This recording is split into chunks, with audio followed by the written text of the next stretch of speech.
And from River City Extreme in Monticello, Minnesota, this is the PBA50 River City Extreme Open, presented by Hammer. Good morning, everyone. I'm Phil Bryla. With me again, Chase Kaufman. And Chase, pretty interesting after day one, the makeup of our current top 24. Yeah, so we got 12 guys in the A squad that are in the top 24, and then 12 guys in the B squad in top 24. We got 6 guys above plus 200, and then we got a lot of guys still in contention here today. Yeah, a couple of faces that are on the top of the leaderboard right now with Don Harrington, Walter Williams Jr. We'll see them coming back on A squad at 4:30 this afternoon, but nice show that Amletta Monticelli put on yesterday here during B squad. Tried to make a run at the lead, just fell a little short. Yeah, for sure. He looks locked in all day, and I'm really excited to see what he can do on this B squad. They had to jump left really quickly, so I'm expecting him to really make that move a little bit earlier today and really put us some good scores. So here are the announcements from Tournament Director Jen Weber, and we will be underway with competition here from River City Extreme momentarily.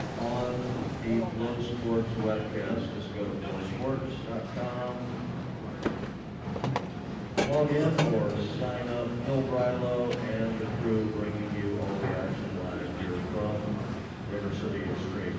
Give the players a nice send off and start them up, guys. Good luck in high school.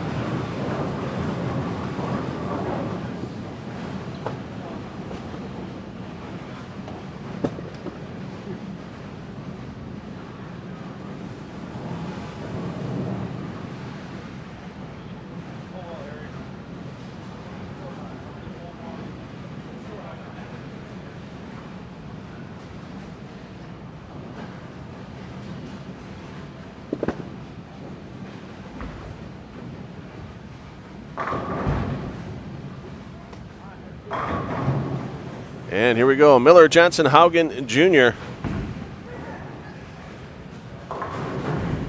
There's Johnson of the Jeff variety.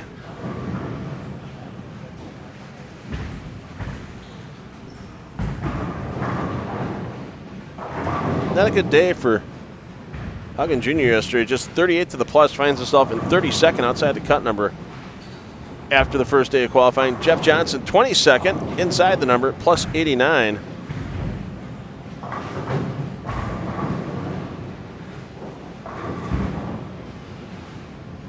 And Brian Miller, 63rd overall at minus 112. So Miller's going to need a miracle of a day if he's going to see match play competition tomorrow.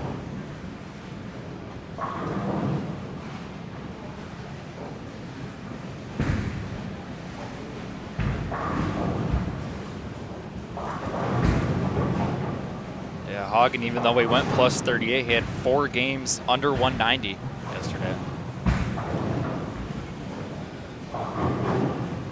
Also had 4 games over 200, 212, 213, 237, and 258.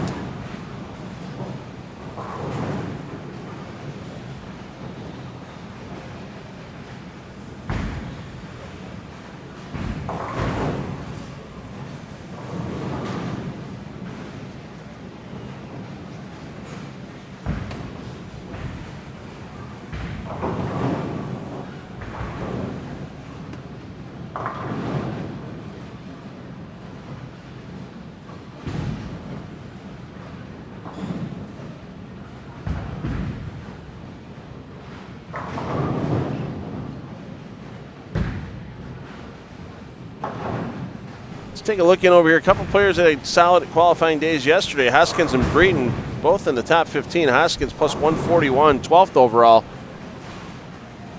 Breeden, 13th overall at plus 130. And Rick Francis, up and down day for Francis, but unfortunately for him, more down than up. Francis minus 22 on the day, and that's with 3 games of 223 or greater for Francis.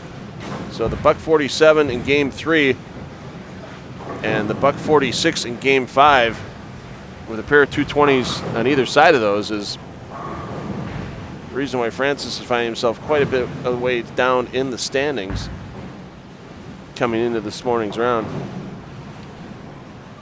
Chase, why don't you give us a rundown of our top 10 overall to this point in the event? Sure. So first place, Don Harrington. We saw him yesterday morning in A squad. He went plus 274.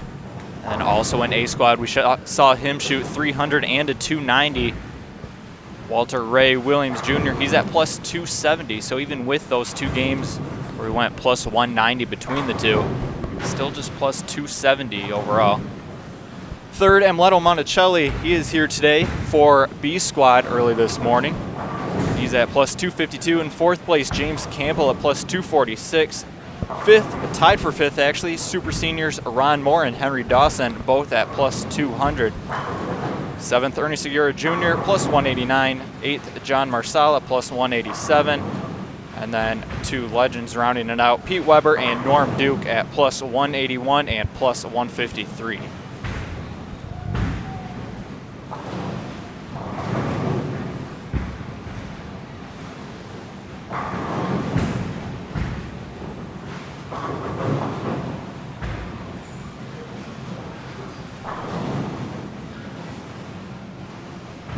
Cut line as of yesterday through 8 games was plus 77. There's always a few guys just a few pins behind waiting to make that jump. John Burkett plus 76, Steven Jansen plus 75, Gary Green plus 71, Ricky Schisler plus 60. Keeps going a little bit down from there, plus 53, 41, 39, 38, 33, 33. So obviously a lot of bowlers that can easily make a run up to that top 24.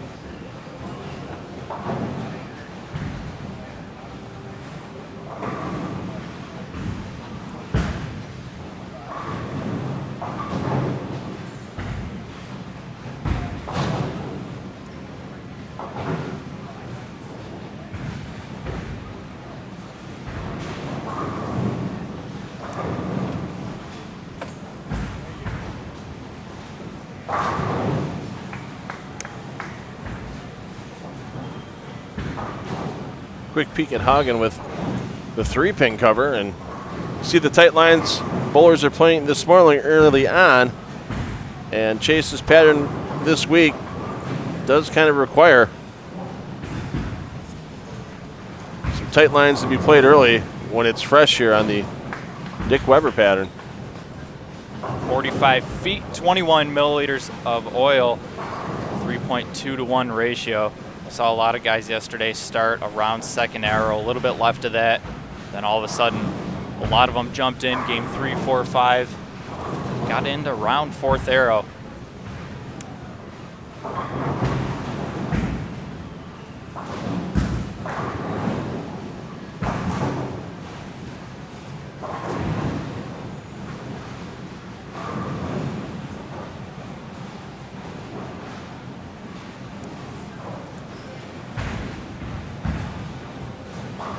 Well, we won't see our B squad leader, Amleto Monticelli, in the flow coverage until game number 6. But he's on the end pair right now, 23 and 24. Good start for Monticelli this morning. Front 3 as he's crossing with Tom Carter and Dana Wright.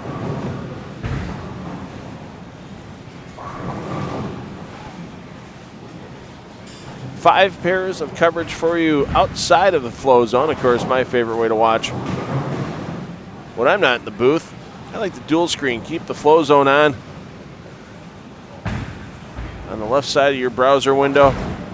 You can watch any of the other 5 pairs at the same time.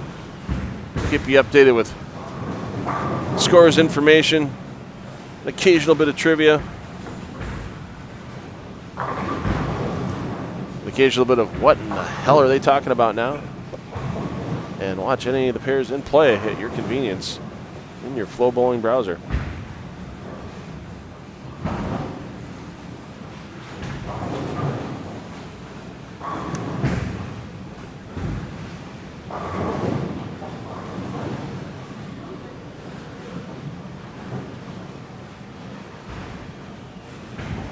If you missed Walter Ray Williams Jr.'s 300 game yesterday,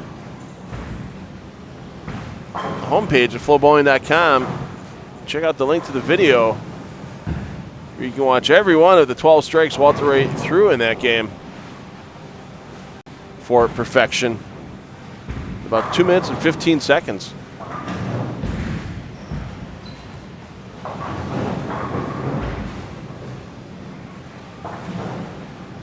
Along with that, get some information about who won the ESPY. Yeah, I picked it. I called it yesterday. That you did. Norm Duke took home ESPY number 5 in his career.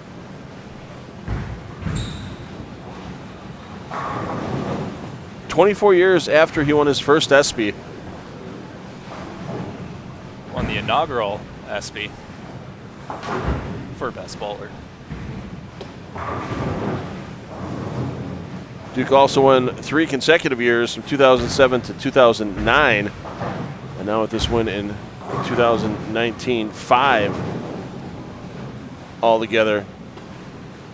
Still 2 behind Walter Ray Williams Jr. for all-time ESPYs. And of course, everybody can discuss it on Facebook all you want. All it is a popularity contest, fan vote. It has nothing to do with stats, has nothing to do with how they've bowled in any event, in any one event, in any season-long event. ESPN gave you 4 options. You got to vote for one of the 4. That's how they won. And as I said yesterday, not a surprise with Duke taking those back-to-back titles at the age of 54. Getting a little extra push from the fans that were impressed by that feat, and that's probably what carried him over through the ESPY win.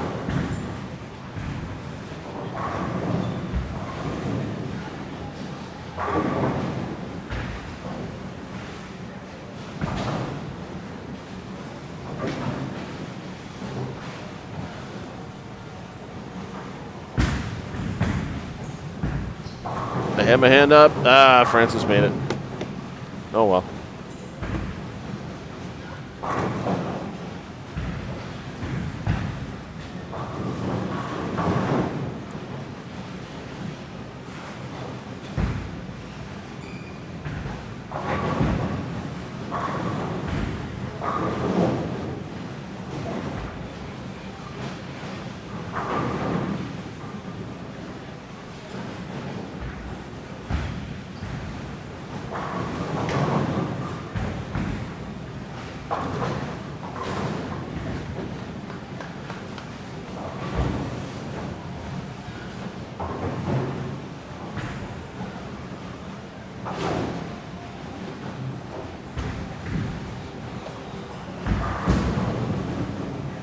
So Francis, we see the flat top hairstyle he's carrying on the lanes this week, and did that as a tribute to his dad. He had a picture on Facebook of his dad from the mid-'60s with a similar haircut, so a nice little tribute Rick's paying to his father this week.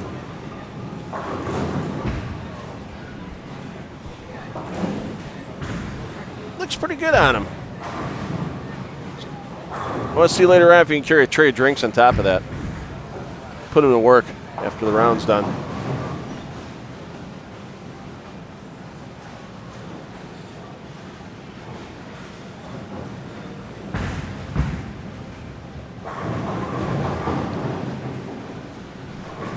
Francis already moving in pretty deep. Haven't got into third arrow. See how quick they move today. Speaking of moving, bowlers will move 1 pair to the right after the first game, move 2 pairs to the right after the second game, and then alternate from there. 1 pair, 2 pair, 1 pair, 2 pair. Yeah, I'm a little surprised about how far left some of these players are playing to start with. Lanes, usually you've talked to the players, they usually say as the week goes on, every time there's a reel, they play a little bit tighter because getting all the dust, dirt, everything off the lane that falls on the lane during the course of a day. There's dust everywhere, no matter where you are in the world, unless you live in a vacuum, which in that case you're not living, you're dying. You get all that dirt off the lane. Dirt equals friction, and the back ends play a little bit tighter. Fronts stay a little bit cleaner. And sometimes when the lanes are tight, sometimes the best move is going right instead of left. And especially for guys here like Johnson, it's just not a good start to the morning. Let's take a look next time. Brian Kretzer's up. Kretzer working on a 4-bagger.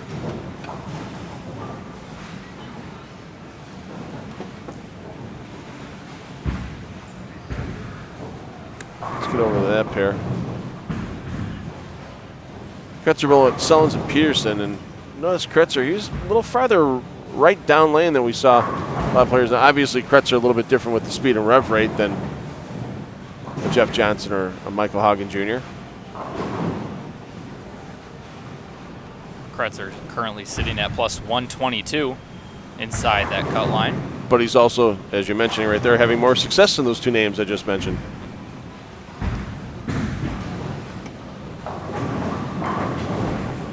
'17 and 18, also one of those pairs we saw yesterday that turned out to be, looks like one of the easier pairs. Had a few high scores on it. Pete Weber shot a 279 on it. Walter Ray had his two-handed 300 game on it. I believe there was a couple more solid games on there as well. Just got an update from our mystery roving reporter. Amleta Monticelli on the front 7 down the end pair, so keep you updated on his progress for our B squad leader.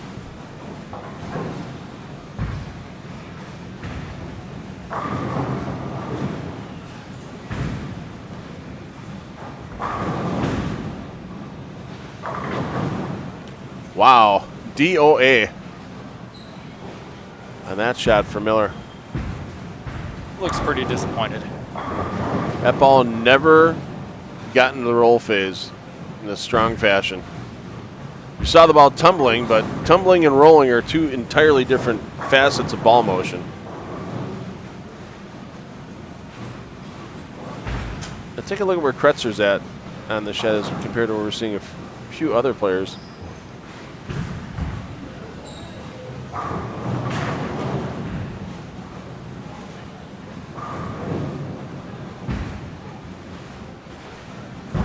Seriously, but watch how far that ball gets out to the right. I mean, he's got that. That ball's he's swinging it about quite a bit. About sixth board at the arrow or at the break point. Go over to 21 and 22. Might be able to check Amleto from the side. He's on lane 23. He just balked. We'll get to him in a minute. He must have heard me. I think he's stepping back up. Let's take a peek. Well, you'll see him coming into the picture until Mr. Duran and Mr. Lesko, a couple tall gentlemen, get out of the way. There, you won't see all the pinfall. That looked like it went high. Baby split. Jinxed it again. Black Cloud Kaufman. Oh, that could be a nickname.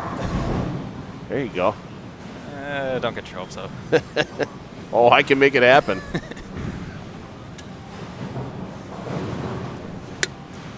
You can have Flow Zone viewers just flood your Facebook page just with Black Cloud, Black Cloud, Black Cloud. Your Twitter. No, we can get all that.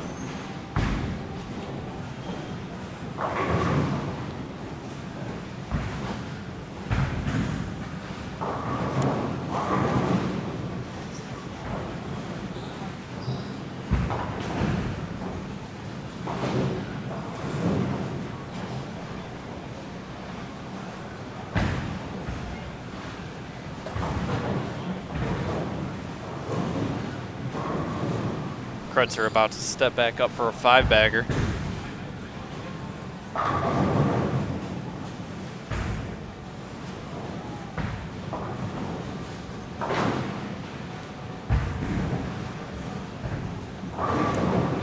Sullins will take the run on that pair first, prior to Kretzer. Wow. Sullins gave it all on that one. Unfortunately, wrong time for it.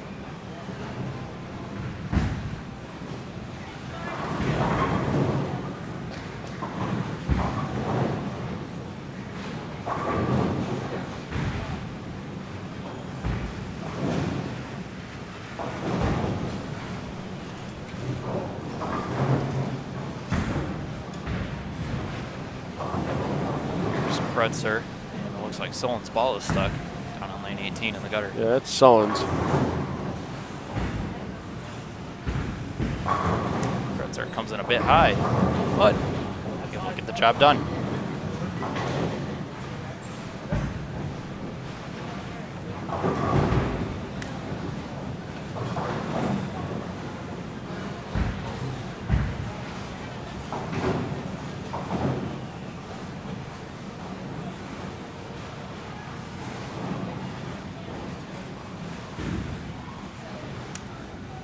Take a peek back in here. A couple players, solid day ones with Hoskins and Breeden. And not exactly solid starts to their morning this morning on this pair.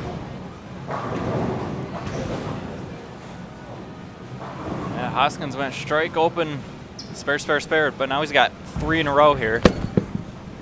See if he can finish this game out.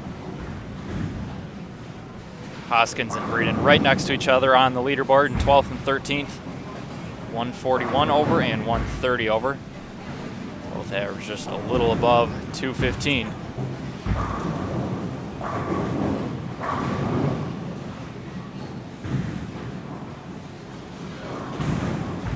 Yeah, Hoskins already going about 19 to 10.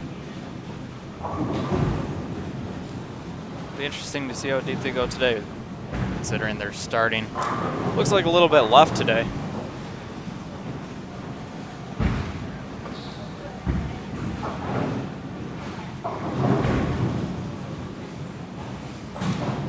Yeah, the thing that's interesting right now is just it's not where they're playing the front part of the lane, it's where everybody's getting to the break point before the end of the pattern. And it's not exactly in a distinct spot. I mean, you've seen Kretzer swinging out the 6 board. You've seen right, and then we just saw Hoskins do 10. So you see other guys playing more direct lines. It could be interesting as the day goes on, where sometimes you see that cliff start to develop as everybody tries to get to the same general area down lane.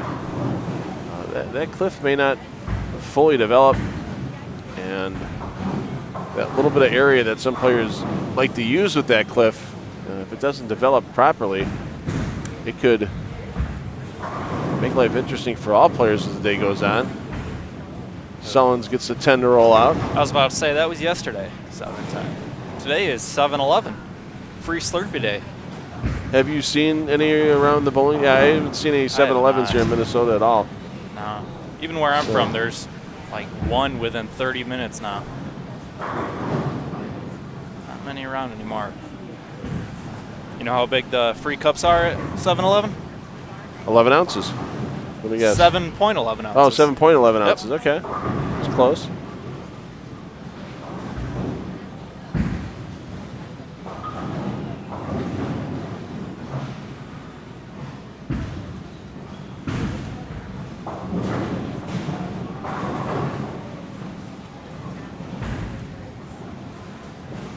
Get on the old Google there and see where the closest 7-Eleven is for us. Make a quick run between squads. Do you know why it's called 7-Eleven? That's the hours they were planning to originally be open, 7 a.m. to 11 p.m. Learned all sorts of new facts here on FloBowling. That lasted about 3 days, and then they decided to be 24/7 for a lot of locations. Well, Hoskins got that one to hold, so Hoskins looking to get into the 230s. Breeden looking for a strong finish to get into the 230s as well. Kretzer can still get in the 240s if he converts to the railroad. Choo-choo. So we'll let these players finish their first game of competition here in the 2019 PBA50 River City Extreme Open presented by Hammer. And Chase Coffin will have more 7-Eleven fun facts for you in game 2 coming up next.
Welcome back to game 2 of day 2 qualifying. Scores are updated online, however, I don't think they are correct right now. I know I see a couple bowlers on here with scores that don't reflect what they have on the scoreboards here at River City Extreme. So I'll probably just leave that alone for now, but I know Phil did promise you some 7-Eleven facts. So I had to look up those, and actually there were quite a few articles about them.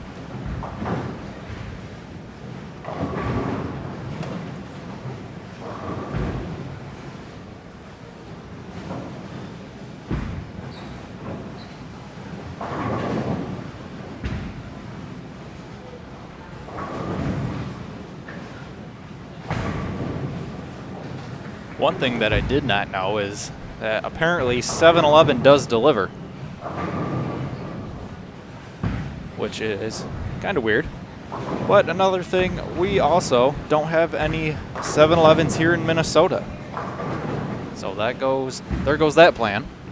Or we can take a few-hour drive to Wisconsin if we're that in need of a 7-ounce Slurpee. Maybe there's no delivery range on the delivery. Get it delivered. But no stores in quite a few states, actually. Minnesota, the Dakotas, Nebraska, Iowa, Wyoming, Montana, New Mexico, Oklahoma, Arkansas, Louisiana, Mississippi, Alabama, Tennessee, and Georgia. Georgia's an interesting one. It's a pretty populated state. I'm surprised they don't have any.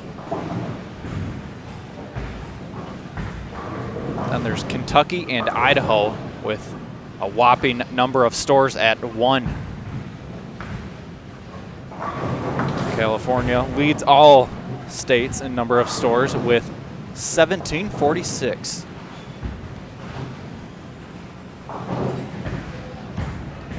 My home state, Michigan, 202.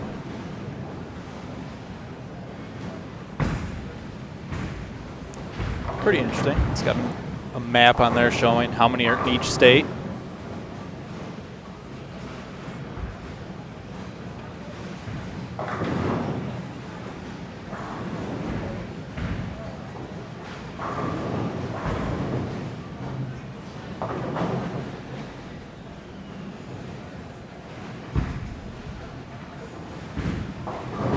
Still doesn't look like the scores are correct.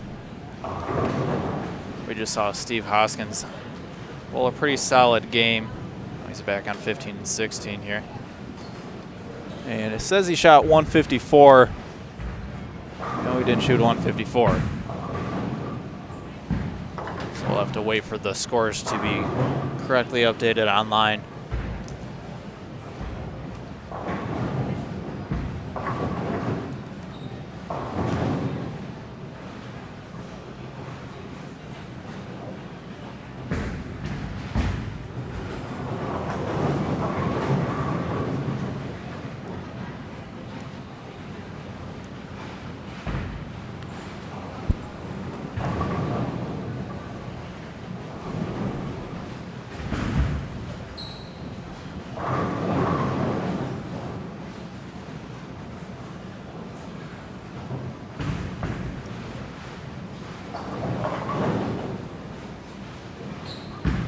I also found this article. It's got the complete list of 303 Slurpy flavors. Obviously not gonna read all those off to you.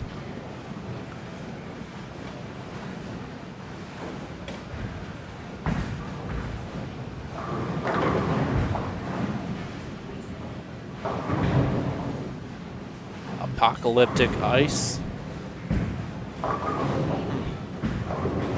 Big Red. I hope that's nothing like the gum. That would probably be kind of gross if it was like cinnamon flavored.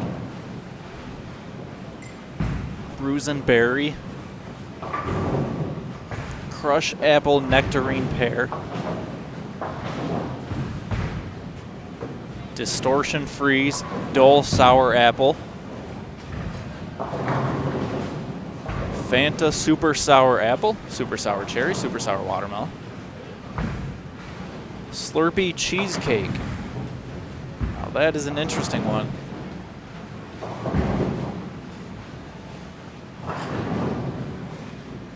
Got a lot of different flavors. A lot of Minute Maid, a lot of Mountain Dew, of course.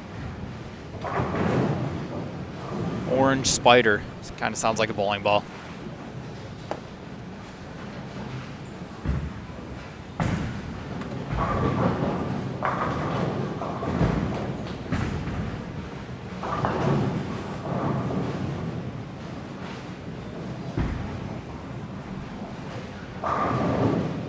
There's got to be someone out there that's tried all these flavors. Make it their lifelong goal to try out each and every one.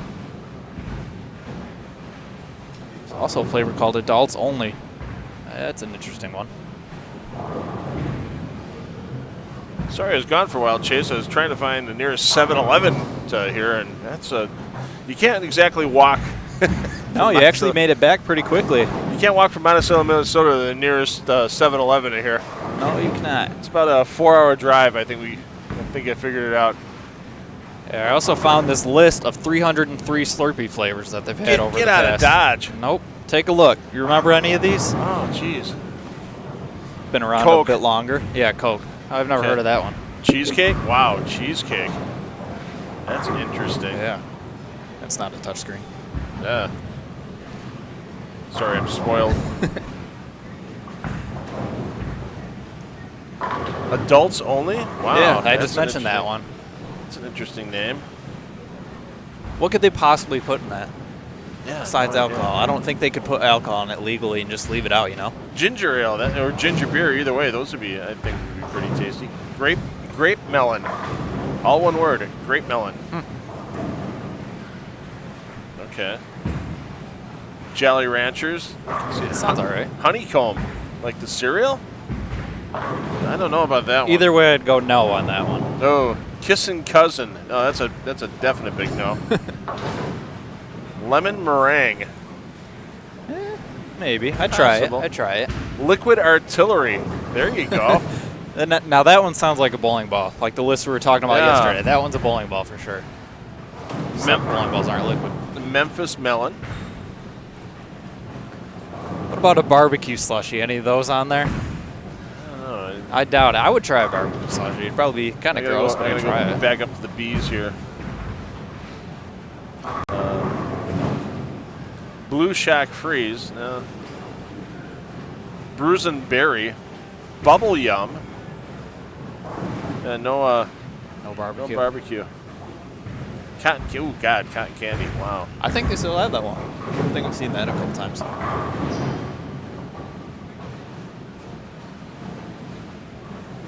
Steve Hoskins back on track. Shot 220 his first game, according to the scoreboard. He's doing pretty well this game. Shrek-alicious. That's got to be green apple, right? I would assume so. Well, yeah, something definitely green. Green apple, mint. Yeah. Slurp-arita. Snow bowels. B-A-W-L-S. Snow bowels.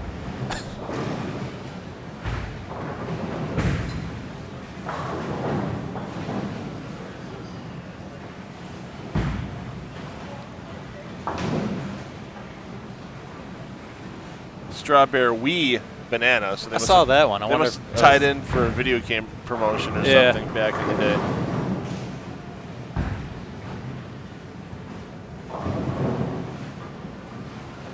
Twizzlers. There we go. Now we're talking. I feel like that one's just strawberry.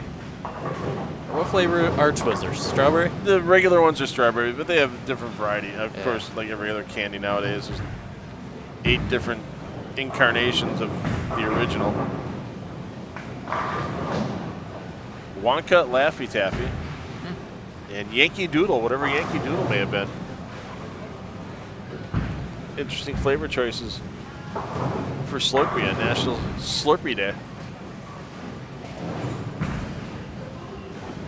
I wonder how many billions of gallons of Slurpees have been sold since they originated. Oh, geez. What was the original? Do we know the inauguration date of the Slurpee?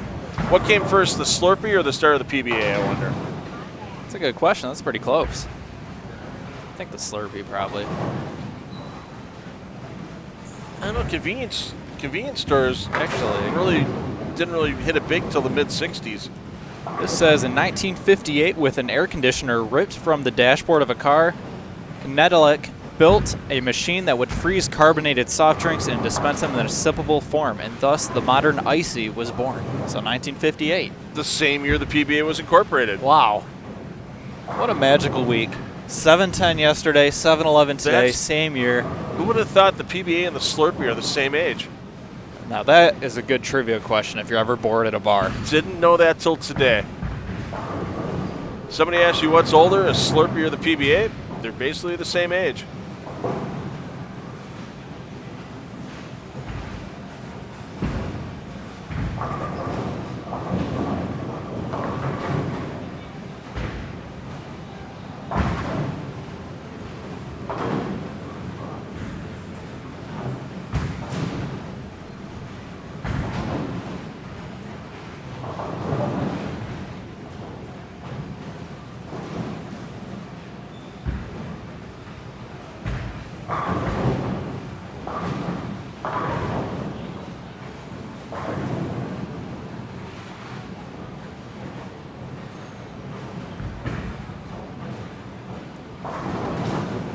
Got any big strings from the start hanging around anywhere on these 24 lanes in play? Doesn't look like it. Not many strings in front of us. Steve Hoskins, pretty decent game.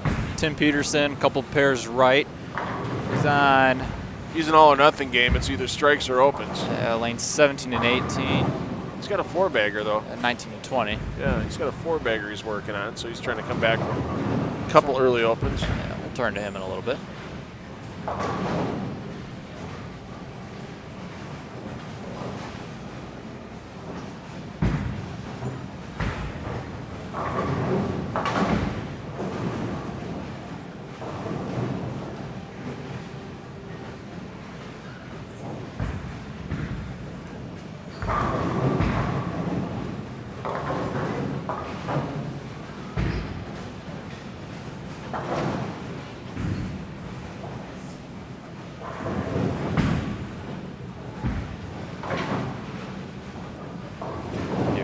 Tim Peterson shot 179 game 1. Make that 5 in a row.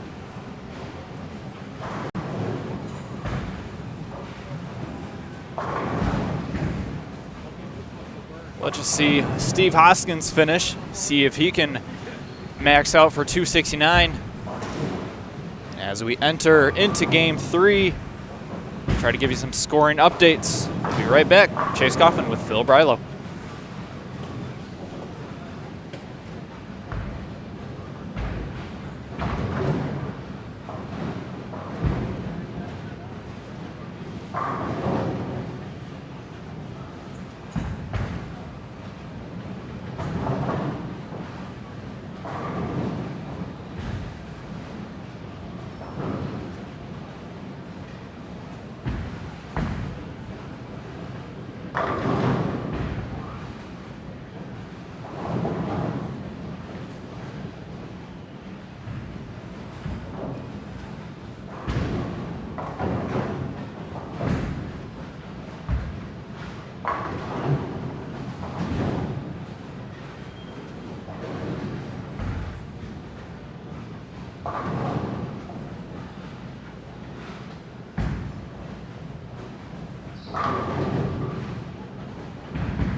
Game 3 underway, and scores after 10 games are now in. And they are correct now. And sitting on top of Squad B and overall, Amleto Monticelli. He now sits at 295 over. James Campbell now in second. He is at 282 over. For the block, Monticelli sitting at plus 43, Campbell at plus 36. Steve Hoskins making a nice jump. He's at 489 for 2 games today. He's now at plus 230. Ron Moore in 6th at plus 216. Some other B squad members, Brian LeClaire, plus 167 overall, plus 51 today. Don Breeden, plus 29 today, plus 159 overall. He sits in 11th. One spot below him, Ernie Segura Jr. is minus 34 today. He's now plus 155 overall for 10 games. 15th, tied for 15th. And then in 17th, we got Mike Diaz, Brian Kretzer, tied for 15th. And 17th is Ryan Schaefer, plus 139s, and then a plus 137. In 21st, Chris Keene, minus 3 today to put him at plus 89 overall. And that is all your B squad members. Jeff Johnson's dropped out. He is at plus 73 now.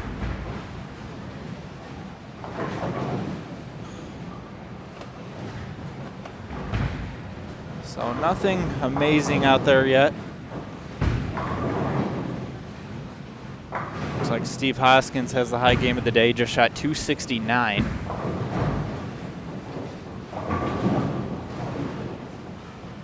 Not going to get there this game, though. Hoskins, he's down on 19 and 20.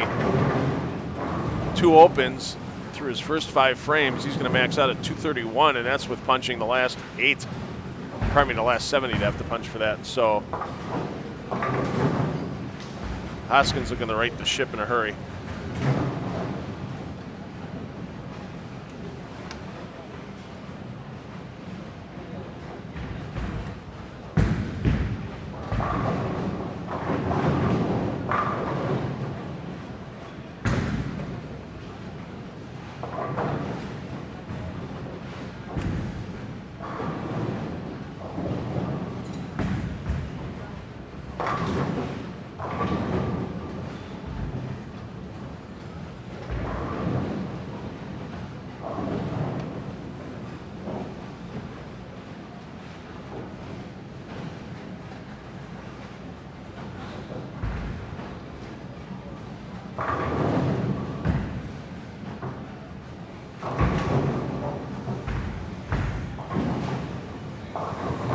So we mentioned Monticelli. The hot start this morning, front 7 in game 1. Fell off a little bit and had to go from the high side of the house to the low side of the house and hit both end pairs, which is something he most likely didn't do yesterday. There's 12 pairs in play here at River City Extreme. And there's 16 games being bowled, so we know players are going to hit 4 pairs of lanes a second time. All players will be doing that on this round. So, and I guarantee you they're not hitting pairs they hit prior competition until they get past game 4 of this round. Once we get into games 5, 6, 7, and 8, they'll hit pairs that they hit yesterday. Definitely will not hit the same pair twice in the same day. Try to keep things, you know, equitable between all players whenever possible. And sometimes there's a limited number of lanes in play.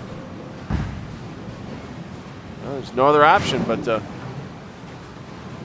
make everybody hit a pair a second time during qualifying. Well, if all thing, you know, they could have shortened the qualifying down to 2 6-game blocks, but we all know these PBA50 players, give them a chance to bowl more games, and they're going to want it. That one game might be the difference. If you're bowling good, you want 2 games. If you're bowling bad, you want 10 games. You got to redeem yourself.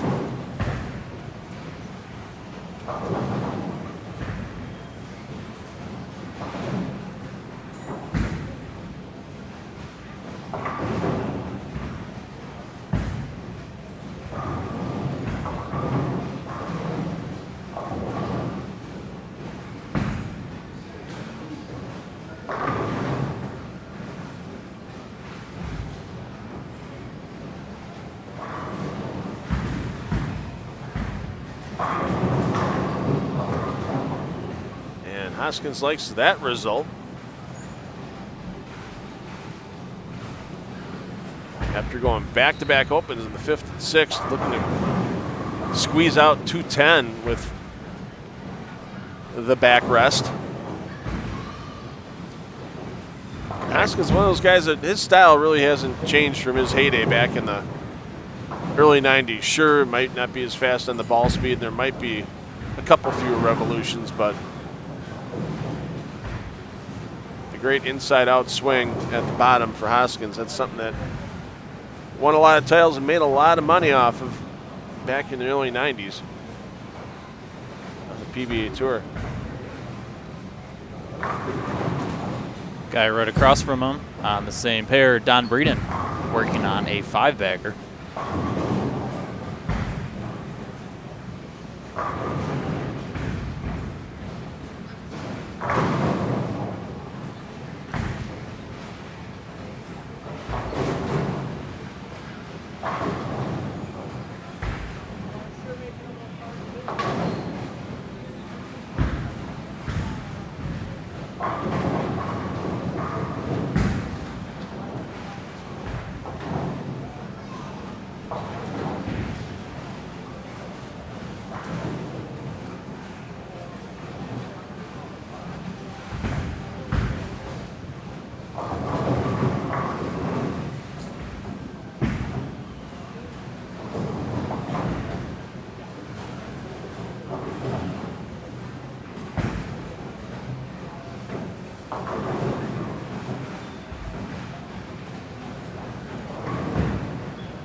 Nice double there by Hoskins. And we'll see if Breeden can match him. 5 in a row, plus 29 for the day. Puts him at plus 159 overall.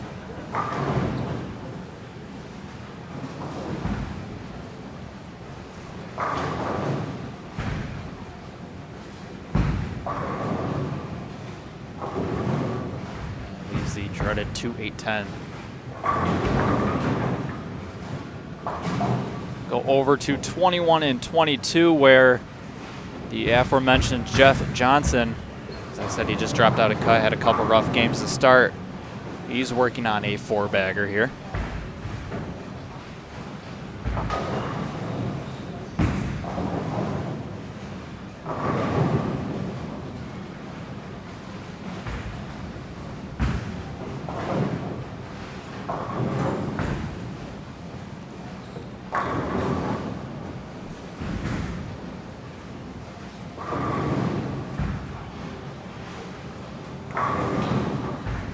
Nice shot to make it 5. Yeah, we got here early this morning to get everything set up for the flow zone and all the flow bowling streams. And we were one of the first cars in the parking lot, second car in the parking lot, Jeff Johnson. He was getting in a little early. He wanted to do some surface prep on the bowling equipment. And you'll find that a lot. Gentlemen get done with one day of competition and they know they were close, and it's not necessarily, I'd probably say 90% of the time, to drill a new bowling ball. Lots of cases, they'll just make that surface adjustment for what they had the day before. If they had a little too early roll, they'll take that ball from 2,000 grit to 3,000 grit, or maybe even 4,000. If they had a little too late on the roll, knock it down with a 1,000 pad. Maybe throw another 2,000 over it just to get a little tamer surface over the 1,000. It's so many times where you talk to these guys and it's, you know, the ball didn't match up right, and it wasn't the layout on the bowling ball. It was the surface, and there's a nice video. You can check it out between rounds at FloBowling.com, where Stu Williams, you know, talks about a lot of cases. It's easier to keep your layout simple and make the surface adjustments. You don't need a lot of high-end layouts, real trick, as they say, trick drillings type of thing. A lot of times, I mean, if you look at it, the core of your bowling ball is making contact with the lane surface. It's the cover stock of the bowling ball. You got to make sure that cover stock's fine-tuned, and if you have a lot of simpler layouts, it should be easier for league bowlers, amateur players, as you may call it, to make those surface adjustments and keep up with the lane conditions, whether they're on a house pattern or whether they've decided to take the challenge of bowling a PBA Experience League or a USBC Sport Bowling League. So check out that video between rounds with Stu Williams. Keeping your layout simple at FloBowling.com.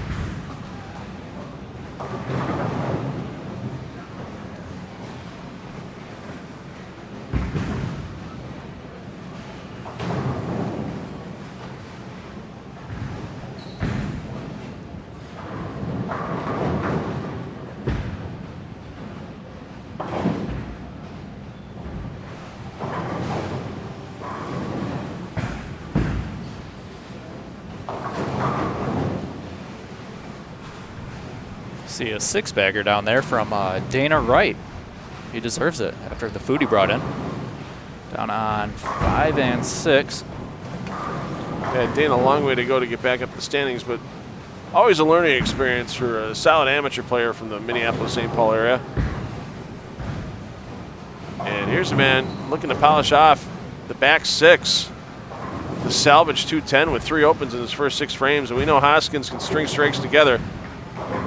He's still one of the co-holders of the PBA record for 300s in a season by an individual. He's in a 5-way tie with 8 when he did it back in 1998. And interesting to say, you know, all the power they say these bowling balls keep having, all the oil patterns that are out there, the strength of the players. All the players that tied with 8 were all players that did it in the 1990s. Kelly Kaufman, Dave D'Entremont, Eric Forkel, Steve Hoskins, and Parker Bone III all shot their 8 300 games in the season back in the 1990s. Of course, we know Hoskins is good under pressure as well because he's one of the players that shot 300 on national TV back in 1997 at Olympic Bowl in Rochester, New York.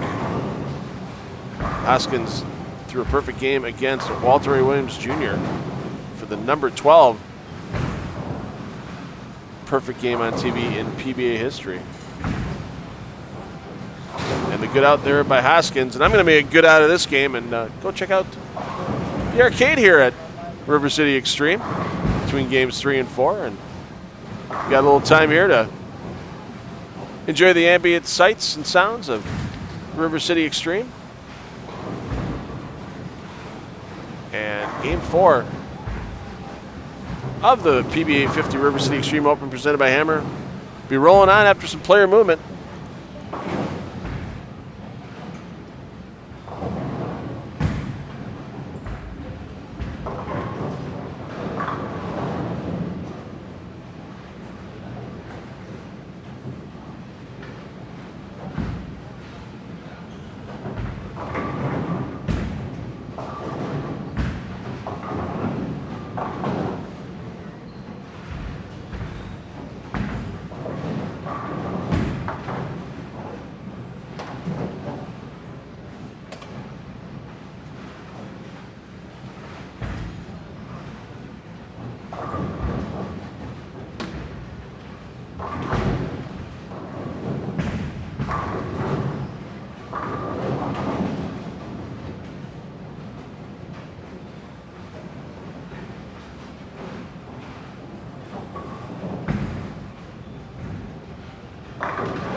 Scoring update for you guys.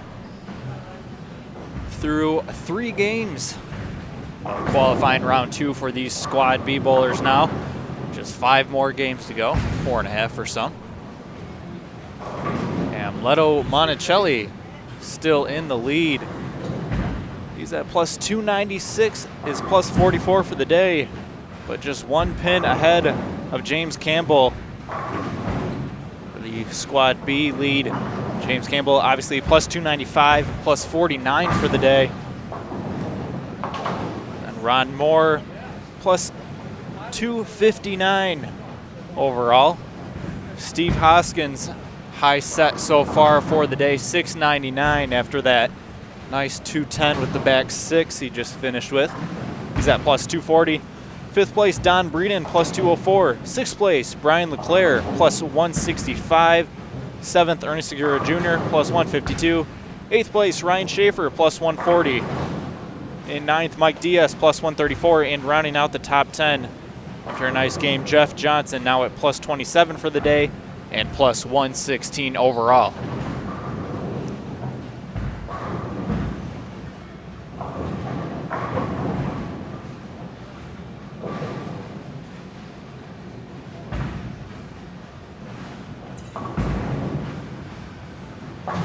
Still taking a look at the Hoskins, Breeden, Francis grouping. Hoskins double, 2 spares, and then another double start. Rick Francis working on a 4-bagger.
Next up on the PBA50 Tour schedule is the South Shore Open.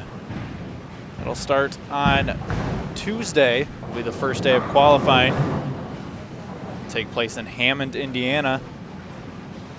And they won't have to travel too far. The next one after that will be the Dave Smalls Championship Lanes Classic, presented by Roto Grip. That'll be in Anderson, Indiana.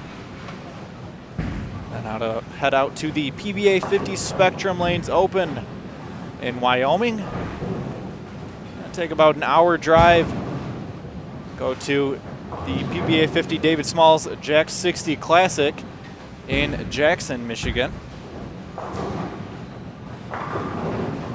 And then it'll be rounded out with the Dick Weber Championship, the PBA60 Dick Weber Championship in Fort Wayne, Indiana. There's back-to-back events at Jack 60 in Jackson, Michigan. There's the 50 event, and then there's the PBA 60 event in memory of Mel Wolf as well. So the PBA 50 season will be wrapped up after the first event in Jackson, but the PBA 60 members, thanks to the graciousness of one David Small, have 2 additional events to bowl to conclude their 2019 season. So looking forward to getting back to all those long-time PBA 50 hosts coming up. I mean, it's been between the PBA Tour and the 50 Tour in Olympia. It's been 30-plus years we've been there. This will be our 4th year at Championship Lanes in Anderson, Indiana. A couple years in at Spectrum Lanes just outside of Grand Rapids. And that was a long-time Go Bowling PBA Tour host as well. That'll be our 2nd year back in Grand Rapids. First time in a long time for the PBA back in Jackson, Michigan. Of course, when Jack 60 was Airport Lanes, quite a few events for the PBA held there. And this will be year 5 of the PBA 60 event, the Dick Weber Classic in Fort Wayne at Pro Bowl West. Looking forward to seeing Brian Cave and all his fine staff at Pro Bowl for that event. Nice big house, lots of room for fans. So get out there, watch some great bowling.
How long has that breakdown been going on, 15 and 16?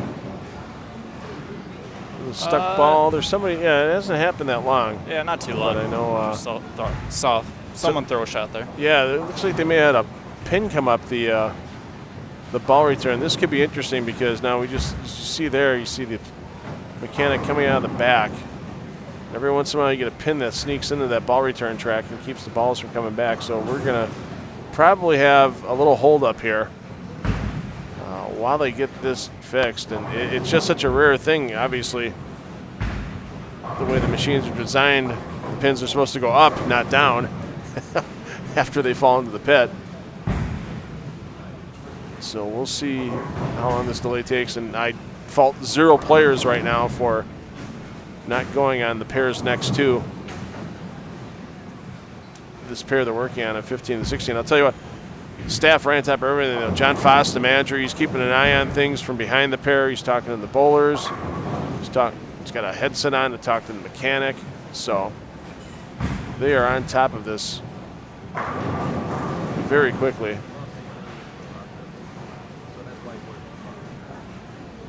And if the breakdown does take a little bit of time, they will get a practice shot on the lane opposite of where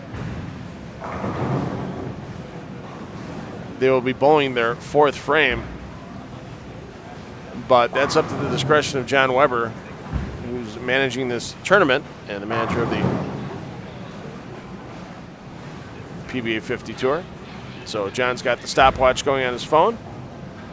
John Foss talking to his mechanic in the back. John Weber with the stopwatch, and we'll get this resolved as soon as we can.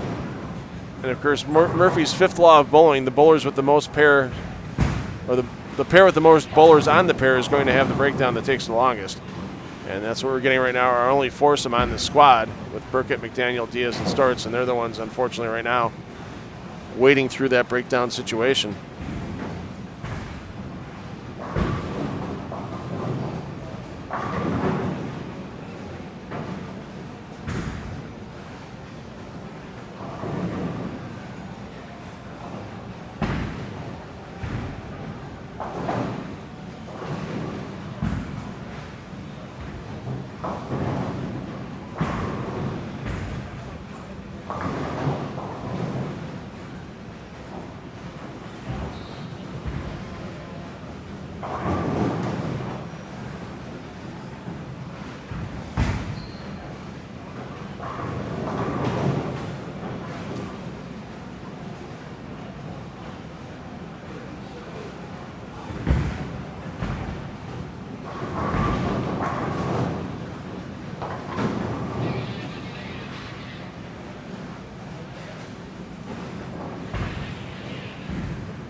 So A Squad, they're going to be coming off the long rest. They're going to be coming at 4:30 p.m. Eastern Time this afternoon is when their 8-game qualifying block is going to start.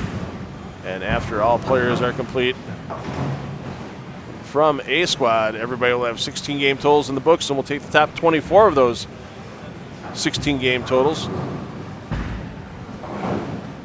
and advance them into tomorrow's match play round. The Extra 8 is in effect for the PBA50 members. However, the Extra 8 simply garners them a visit to the pay window this week, does not get them any additional bonus bowling tomorrow.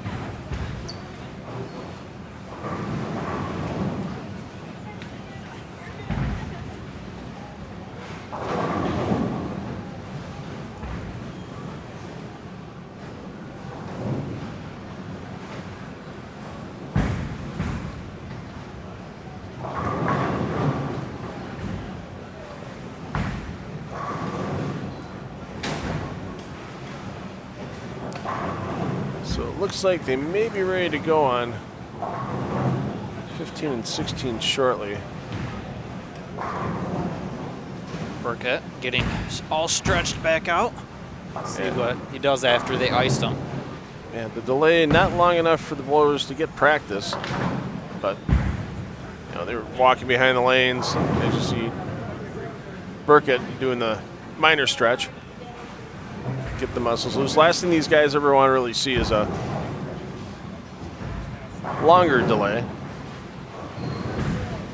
This was baseball. I'd be taken out. 4 innings. Sorry, rain delay. That's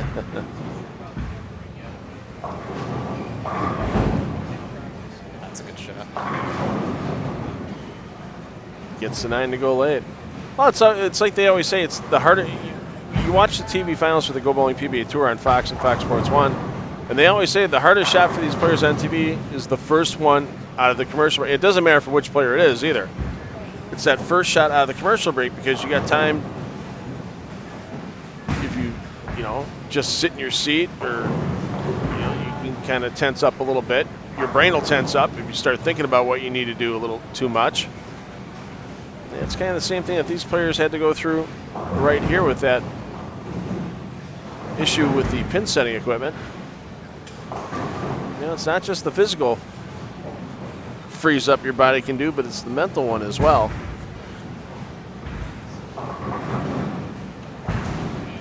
Yeah, that's awful for McDaniel. No other way to put it. Sometimes it's just not worth sugarcoating it here in the Flow Zone booth.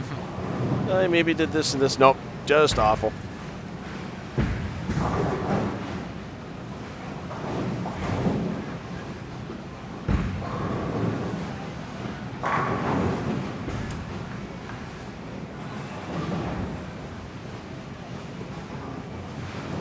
Another sub 200 game down there on 23 and 24 for Michael Hogan Jr.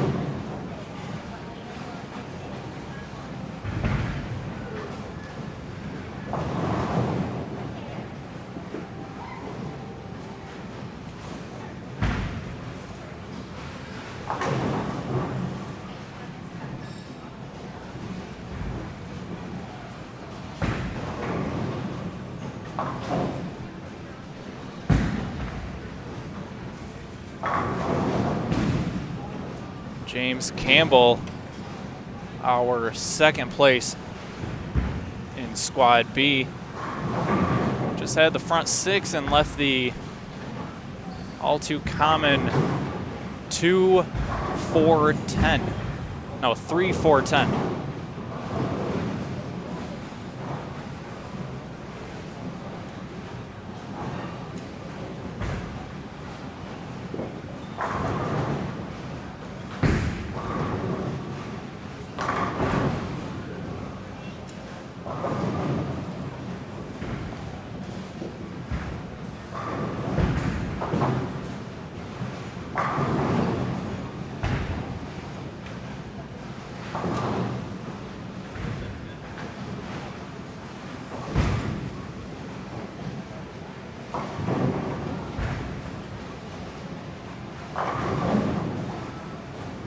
There's the man who won in Brentwood back right around Memorial Day with Mike Diaz. Diaz second in the PBA 60 Player of the Year points race.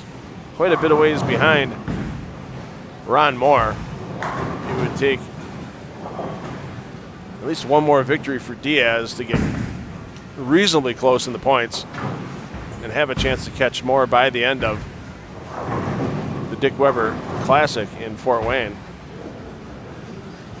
For the 60 players, they do have a special points list that counts both the PBA 50 events they bowl in and events such as the USBC Super Senior Classic, the Jacks 60 PBA 60 event in memory of Mel Wolf, and the Dick Weber Classic to determine that Player of the Year. A little different on the PBA 50 Tour than on the Go Bowling PBA Tour, where the Player of the Year is decided by the points, not by a player vote.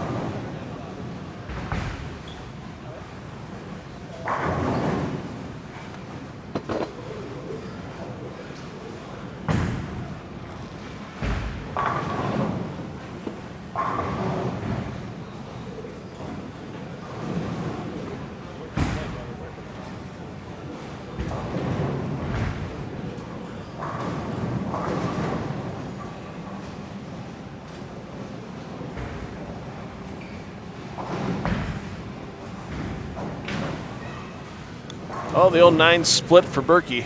Not a good thing to have on the front four. You're trying to chase down the top 24 overall. Burke at 13th on the squad. Kind of projected out.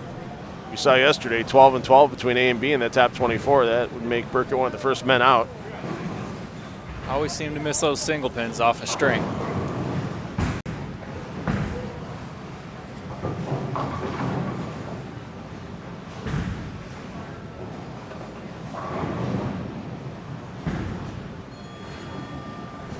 Round one.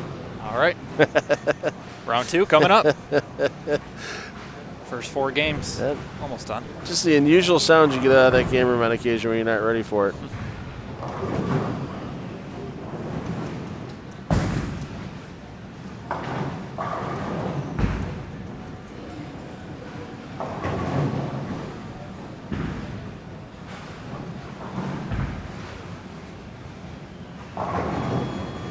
Round two. There it is. You're right. Yeah. Some pretty short rounds.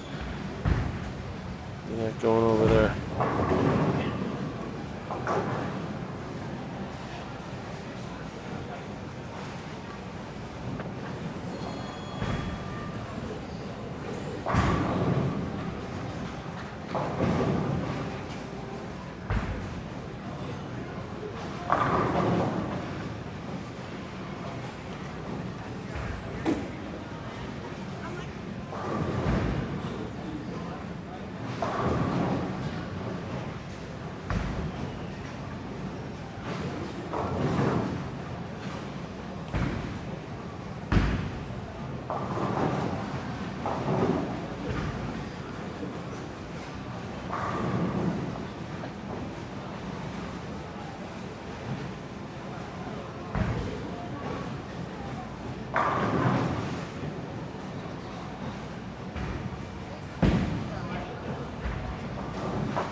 So we're reaching the halfway point here in qualifying for B squad. Once again, A squad with our day one leader, Don Harrington, and the man who tried to steal the headlines from Harrington, Walter Williams Jr. They'll be coming back 4:30 p.m. Eastern time for their round. And we'll get you some 12 game scoring updates.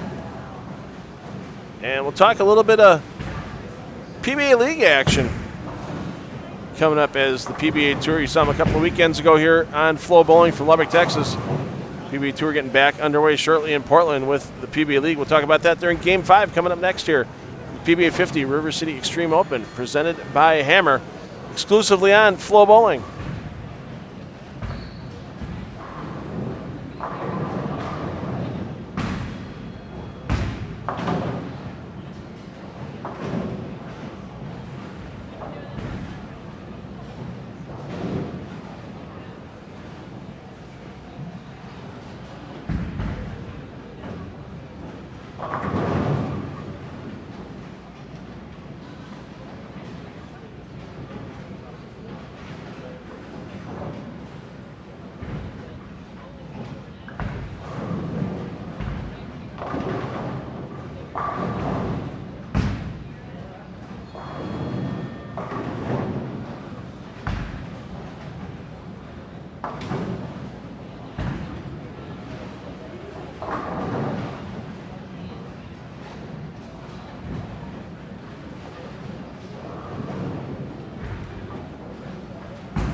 And a new leader on top of B squad after 12 games, James Campbell, having a heck of a block this morning. 81 over on the block to get to plus 327. Monticelli, not a bad day. 39 over for his first four, 291 over altogether to be in second on the squad. Ron Moore, 70 over on the day, 270 over on the event. Hoskins, 111 over on the day to get to plus 252, and the man with the best day so far on the lanes here. On B squad, Brian Leclerc in fifth, 126 over on the day, gets Leclerc up to plus 242. Breeden, Diaz, Kretzer, Schaefer, and Johnson of the Jet variety round out your top 10. Check your scores out either through the results tab at FloBowling.com or the live scoring link at PBA.com. And don't forget, at FloBowling.com, if you missed the last update of the PBA50 power rankings after we were done with the Suncoast PBA Senior US Open, check them out. Click on the rankings tab, and not only can you check out the rankings for the PBA50 tour, but also the Go Bowling PBA Tour power rankings are there as well. Those were updated after we were completed with the Lubbock Sports Shootout a couple of weekends ago.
love to see my favorite bowling fans in a crowd when we're out at a PBA50 event. The guys that just show up and say, it's 5 o'clock somewhere. I'm going to enjoy this round of qualifying with my favorite adult beverage, and I got to admit there's probably a little jealousy involved out of that for me as well.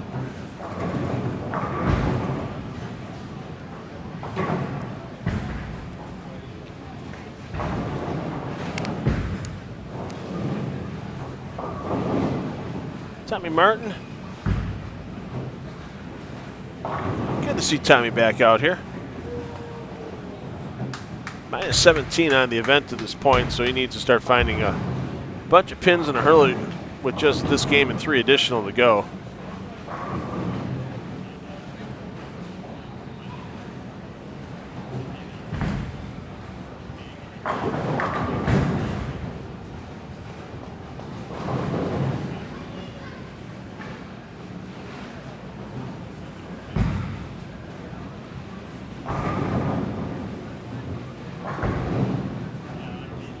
Martin's best finish so far in 2019. So at the Suncoast PBA Senior US Open, finished 49th.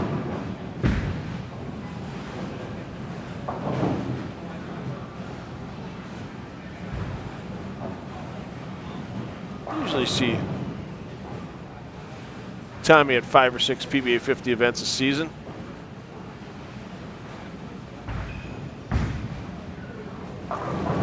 With several regional events.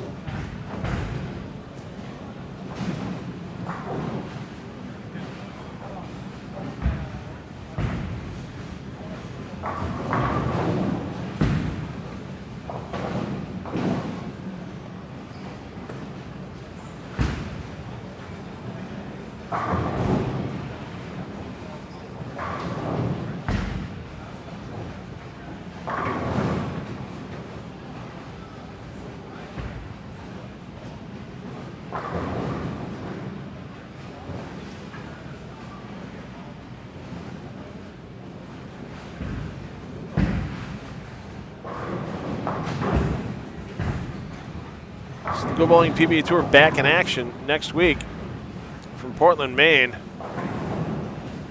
PBA League, the Chase of the Elias Cup begins Tuesday. Live shows Tuesday, Wednesday, Thursday on Fox Sports 1. And you'll get to see the Go Bowling PBA Tour pair up with the PWBA Tour.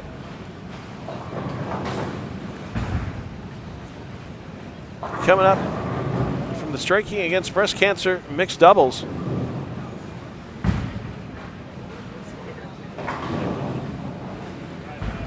As players will have the opportunity to take down a PBA or PWBA title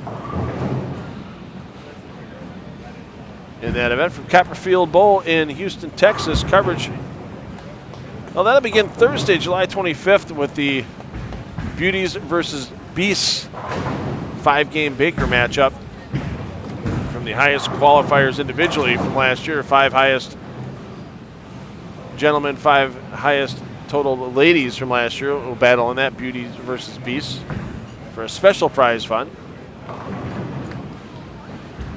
And full-blown qualifying begins on Friday, July 26th. 2 days of qualifying for those players.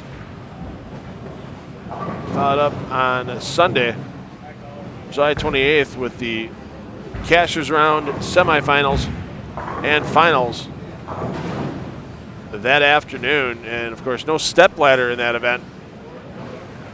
8 games of true round-robin match play for the 8 teams that make that final round. And that position round at the Striking Against Breast Cancer mixed doubles, always exciting. And E.J. Tackett and Liz Johnson looking to defend their titles from last year. So the PBA Tour back on FloBowling beginning Thursday, July 25th, and then get ready for that big run all the way through the month of August for the Go Bowling PBA Tour and the USBC Cup competition for that summer tour. 5 events back to back to back to back to back. Starting in Chesapeake, Virginia with the Harry O'Neill Chesapeake Open. Coverage will begin on Saturday, August 10th. PBA Wilmington Open coverage begins Tuesday, August 13th. The Gene Carter Pro Shop Classic from Mid-County Lanes in Middletown, Delaware begins on Saturday, August 17th. Our great hosts at Playmore Lanes in Coldwater, Ohio bring you the PBABowlerStore.com Classic presented by Moxie's Extra Pair. That coverage begins on Thursday, August 22nd. And then beginning on Monday, August 26th through Saturday, August 31st, the FloBowling PBA Summer Swing presented by the brands of Ebonite International. 3 PBA Tour titles to be decided during that Summer Swing, the Wolf Open, Bear Open, and Illinois Open titles.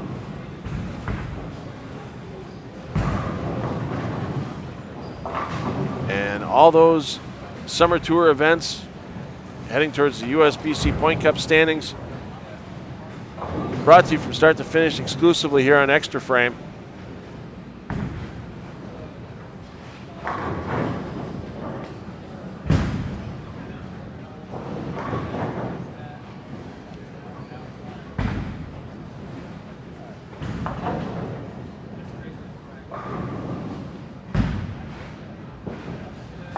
And of course, those USBC Cup standings will determine our top 5 payouts for the USBC Cup prize list. And the top 8 players in that standings will receive invitations to the FloBowling PBA ATX invite that you'll see from the home of FloBowling in Austin, Texas on Saturday, September 21st. $25,000 first place prize up for grabs to the winner of that bracket elimination tournament. And you'll see that event as well, live start to finish here on FloBowling. Game 5 in the books almost. 3 games of qualifying remaining here for B squad. And then we'll get a fresh application of this 45-foot Dick Weber pattern. And you'll see A squad take back to the lanes at 4:30 p.m. Eastern time here at the PBA50 River City Extreme Open, presented by Hammer.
right, glad I switched that in time just to see that.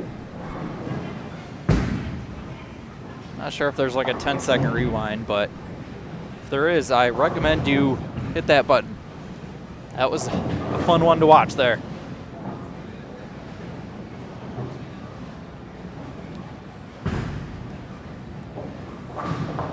Schaefer up +4 on the day. Trying to get these next two here to make it +17 on the day.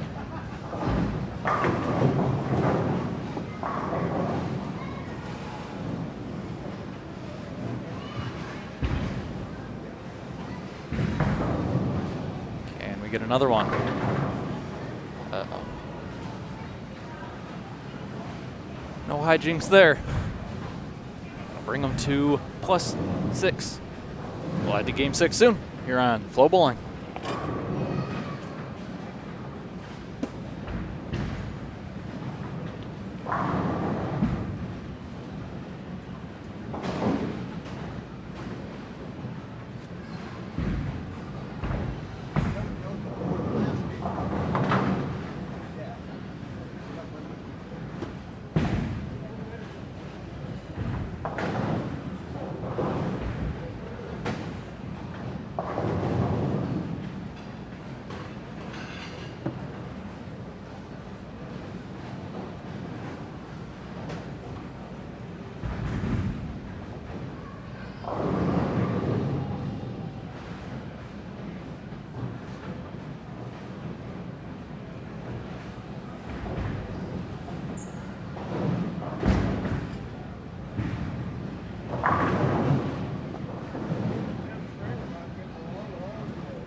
good reason to stay in the flow zone this game.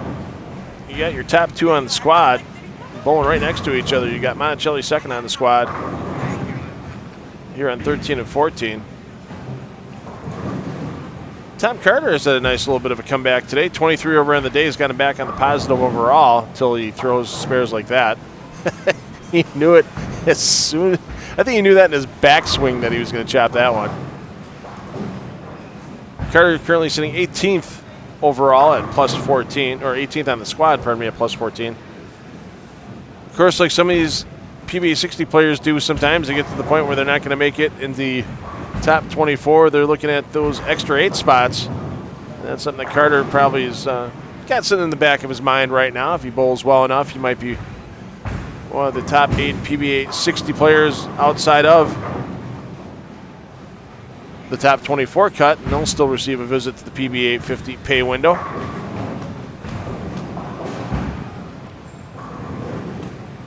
And not a bad day for Dana Wright. He's plus on the day to this point, plus 8, still way under on the tournament, but always good to correct those day one mistakes and get yourself in a little better shape when you're walking out the door. Give yourself that little confidence boost.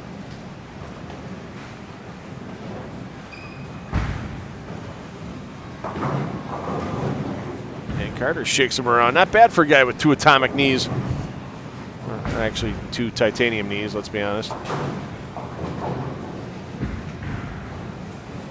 But quite a few players here on the PBA50 tour with various knee, hip, ankle, either surgeries they've had, or in the case of many knees and an occasional hip, a replacement.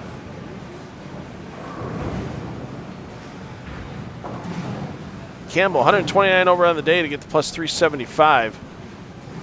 Ron Moore in good shape as well. Moore 67 over on the day to be at plus 267. Even I can do that math to figure out what he had yesterday for his first 8 games. And Tommy Martin minus 49 on the day has dropped Martin to minus 8 overall, and Tommy's looking at ending his participation in this event once his 8th game of qualifying today is complete.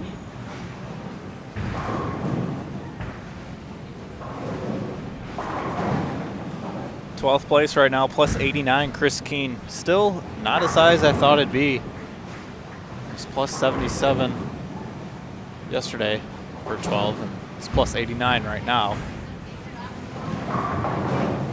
There's really not a lot of guys. 13th is Ernie Segura Jr. He's having himself a really rough day. He's minus 103 to drop him to plus 86. And then the next guy on the list, Keith Lesko, he's at plus 40. So a pretty big drop off in that little cut line area.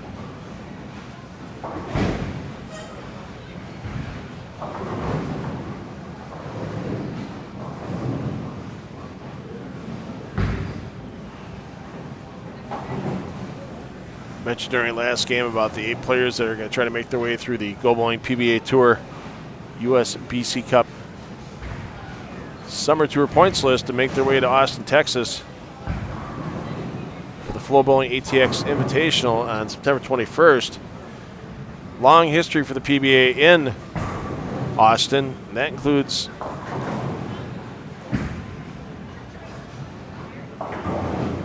back in 1987 this week. In 87, the Austin Open took place at Westgate Lanes. And Kent Wagner took out Philip Rigner in the championship match.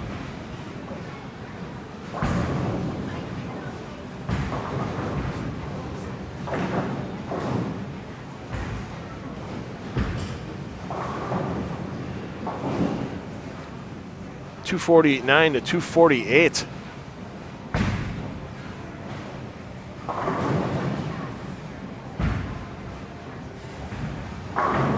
Rigner had a chance to lock up a minimum of a tie in the match in the 10th frame as Rigner stepped up first, but Rigner threw a double and 9. Left Wagner the opening to throw all 3 in the 10th to win, and Wagner did so.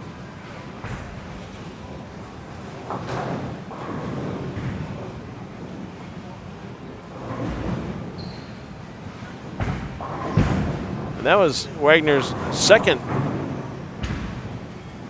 Go Bowling PBA Tour title of the 1987 season. Some other notables in the field that week. Chris Warren, who we see a lot during the PBA 50 West Coast swings. Chris Warren finished third in that event. PBA Southwest Regional Director Pete McCordick finished fourth.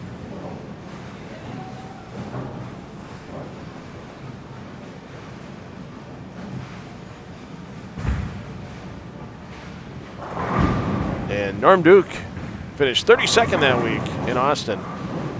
This week back in 1987.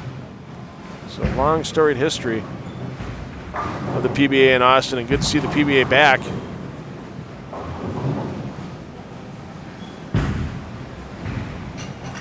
And they will take to the lanes at Dart Bowl in Austin, Texas for that invitational. James Campbell just rolled out the 710 there if he's out on lane 15. It was a good one.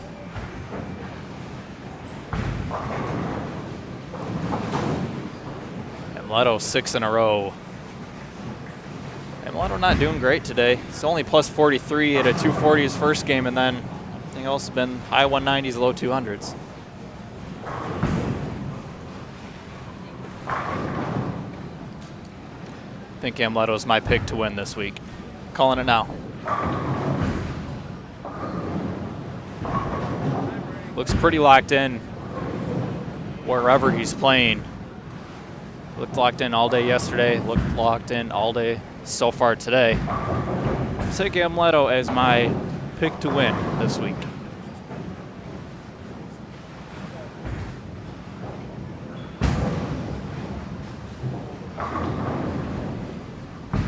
A lot of guys in contention, though.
There is Monticelli keeping that string going after the opening frame spare.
Campbell working on a 4-bagger.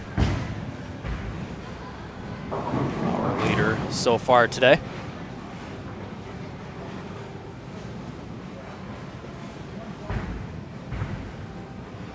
Sent that one way out. Didn't have a chance to come back there.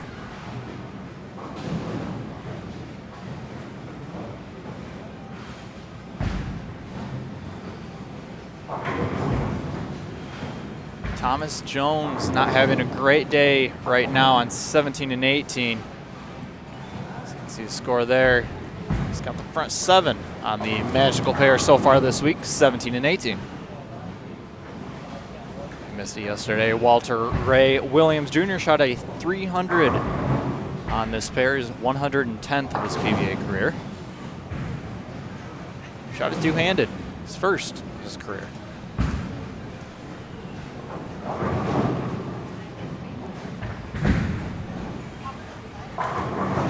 Monticelli keeps the string alive.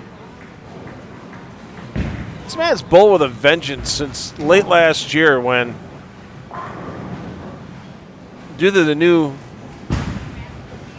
entry qualification requirements for the U.S. Open, Leto figured at the time, all right, I should be still qualified well enough to make that particular event.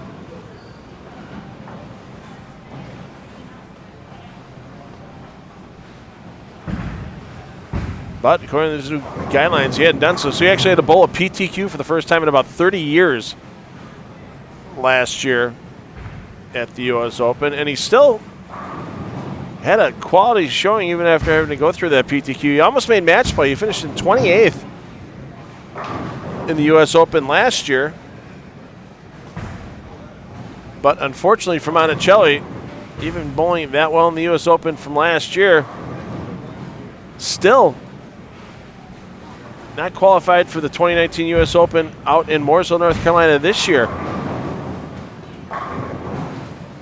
He'll be in the 2020 U.S. Open, assuming that the direct entry qualifications remain the same, because the USBC Senior Masters winner, which he is for 2019, automatically gets a direct entry into the 2020 U.S. Open. So we'll have to see once again if Monticelli decides to take on many of the best in the world in that unique format the U.S. Open offers, and if Monticelli is going to be one of those players going through the pre-tournament qualifier when that tournament's held in Mooresville, North Carolina at Victory Lanes. Our good friend of the PBA50 Tour, Paul Crines,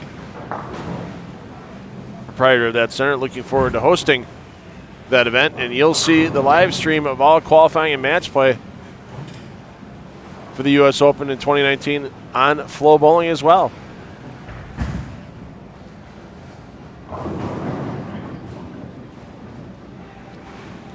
Looking at the qualifiers already for the U.S. Open in 2019, the various categories that you can get the direct entry into the event: past U.S. Open winners, past Masters winners, past PBA World Championship winners, past TOC winners, past PBA Players Championship winners, winners of the USBC Open Championships all events the prior 3 years. So that would be 2016, 2017, and 2018 getting the invites to the 2019 U.S. Open. The Senior Masters winner in 2018, Chris Warren, he'll be in the direct entry to the U.S. Open here in 2019. Mika Koivuniemen, if he decides to take that direct entry, he's eligible as well, as he won the PBA Senior U.S. Open in 2018 and, of course, lost that championship match to Tori Torgerson, the 2019 version of the event. You can also get direct entries in the PBA money list. The top 5 from the 2018 U.S. Open, intercollegiate singles championship winners, junior gold winners, junior Team USA members, and Team USA members. And there were 19 regional Open qualifiers around the country that gave everyone a chance to earn one of the direct entries into the U.S. Open. But don't fret. Players that don't get direct entries, there's still a significant number of PTQ qualifiers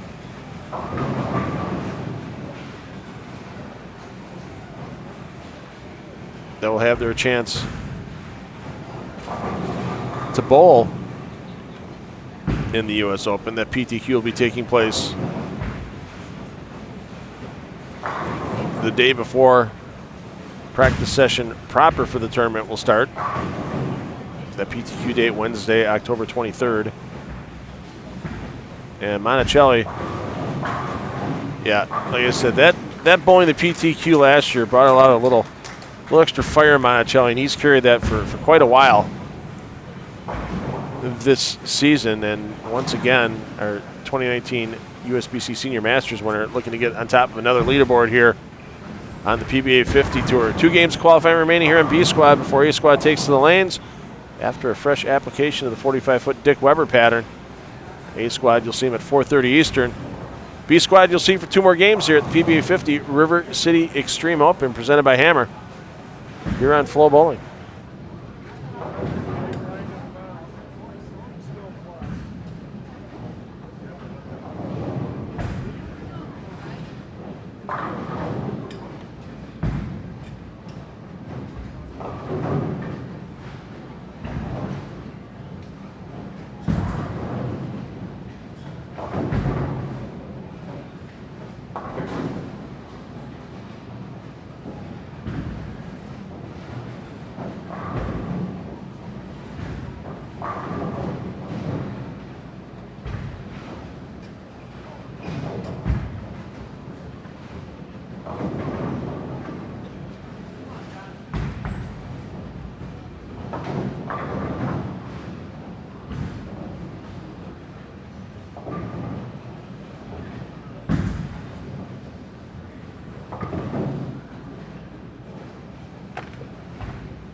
Game 7 as we roll on here at the River City Extreme Open. Bowlers entering their second to last game of qualifying. Scores for you after 14 games, leading still James Campbell at plus 406, but second place Amleto Monticelli shortened the gap a little bit with that last game, shot 290, spared next 11 to put him just 21 pins back with Campbell at plus 385. In third, Steve Hoskins. He's now at plus 331 overall, just shot 247. In fourth, Ron Moore at plus 271. Fifth place, Brian LeClaire, plus 261. Don Breeden in sixth at plus 210. Seventh place, Mike Diaz, plus 202. Eighth place at plus 179, Jeff Johnson. Ninth place, Brian Kretzer. He is now at plus 144, just plus 22 on the day though. And then Ryan Schaefer in 10th. He's only plus 11 today, but plus 139 overall. John Burkett making a nice run today. He's plus 53. He's in 11th right now at plus 129 for the squad. In 12th place, a big drop off from 11th to 12th, Chris Keene plus 71 overall. So 11th place for Squad B plus 129, 12th is plus 71. So it'll be interesting to see if that 12 and 12 from Squad A and Squad B stays in the cut like it was earlier this morning, or if it maybe drops a little bit. I would guess right now that plus 129 is in and plus 71 would be out by the end of the day, but obviously still a whole nother squad to go, including these last couple games here.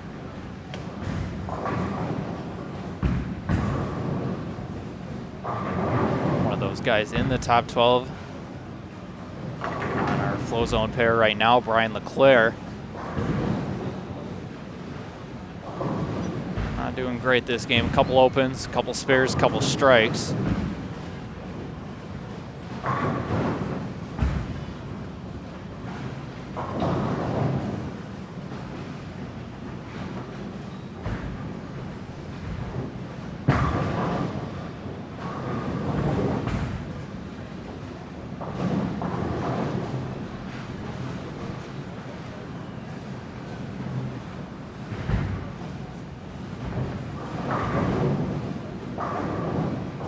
Lane 17-18 to Amleto Monticelli. Trying to shoot another 290. Went spare next two. You got Tom Carter. He's plus 43 on the day to move him up to plus 34. So he's still got an outside shot at making a run at that top 24 line if you can get a couple 220s, 230s in. Never know. Thought Cut was going to jump a good amount, but between 11th and 12th, it's kind of a staggering pin difference there, 58 pins. So never give up. Never know what might happen tonight. Shot could play incredibly tougher.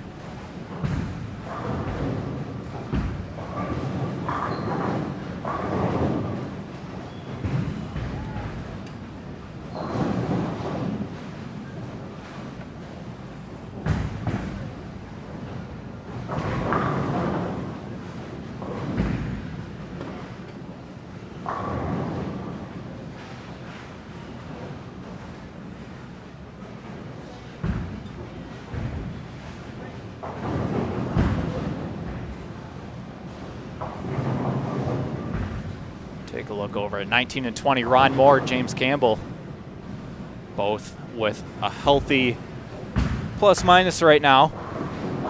Both are trying to make it a little more plus. Front four for Moore, front three for Campbell. He steps up right there in lane 20.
Ron Moore looking for title number 11.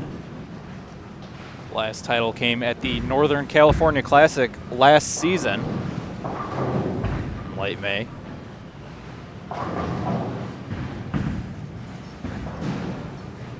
James Campbell still looking for his first title on the PBA 50 Tour. Perfect shot for Moore there, make that 5. Ron Moore also the lone leader for PBA 60 titles with 2. Obviously the PBA 60 not around for as long as the PBA 50, but still the only one with 2.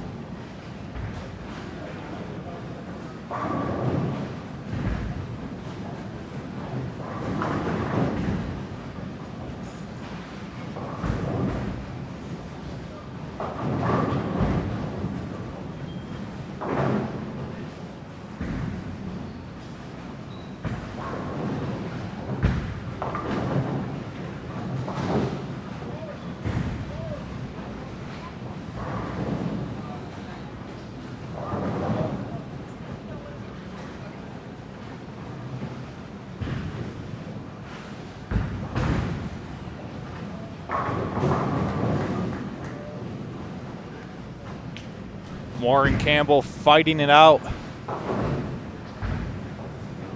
This game, Moore plus 71 today, Campbell plus 160. Both with the front 5.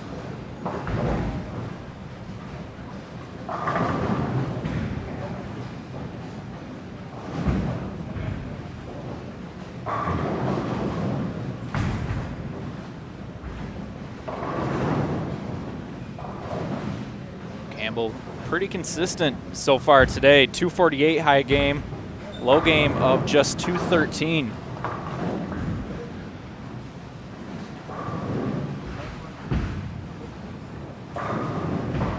Plus 160 today. Not the overall, well, he's the overall Squad B leader, but he's not the day's leader so far for Squad B. Steve Hoskins takes that with a 1390 so far today. Ron Moore, 6 in a row. Ron Moore is plus 71 on the day. Pretty consistent as well. Low game of just 197, high game 243. Mixes in a couple 2-0s and 2 teens in there. All right, I just stepped back into the booth here, and I see all the excitement going on. If Campbell doesn't get this one, you're on your own the rest of this game. I'm just walking right back out. That's fair. Disregard the 1 on the scoreboard. He hasn't thrown a shot yet. That would be terrible foreshadowing. Might have to fire a few scorekeepers if he does get a 1 here. I think that's on them. That's not me, James. That's somebody else this time. Campbell enjoying the weather here in Minnesota. A lot less humid than right now if he was back at home in Clearwater, Florida.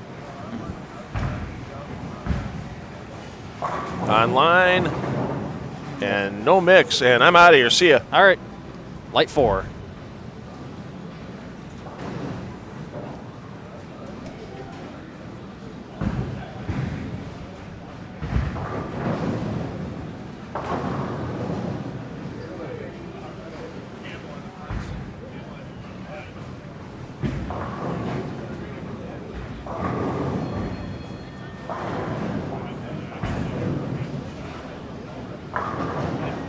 Opens the door for Moore to jump on him, possibly close that gap a little bit.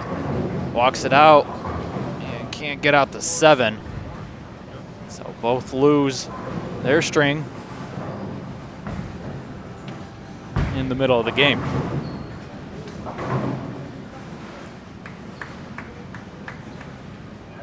Take a look at 15 and 16, see what's going on over here. Keith Lesko went double and next 4. Looking to make it 5 here. Does just that. Lesko 14 over overall, but minus 19 on the day, so not the day he was looking for. A couple 160s and a 170 hurt his chances very deeply today. He's got a 168, a 166, and a 174, and then his other three are 221, 217, and a 235.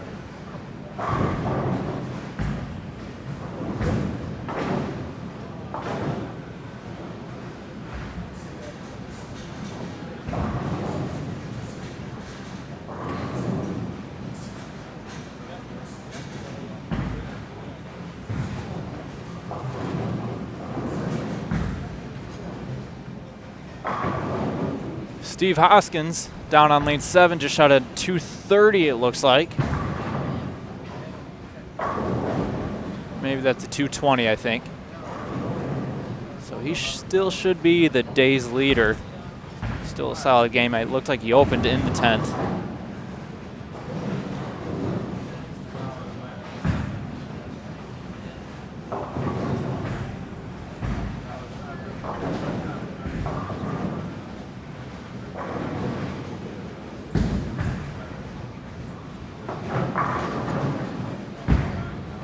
Michael Hogan Jr.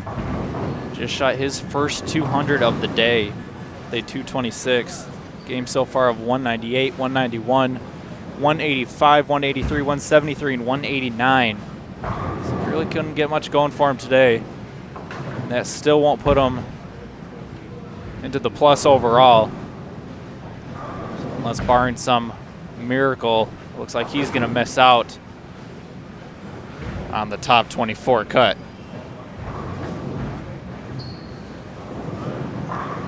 Well, I had nothing to do with Moore's blower 7 at least, so that's good. I feel a little better about myself now. I feel bad for Ron Moore, but here's the tall Texan transplant, originally from the Chicagoland area, Keith Lesko.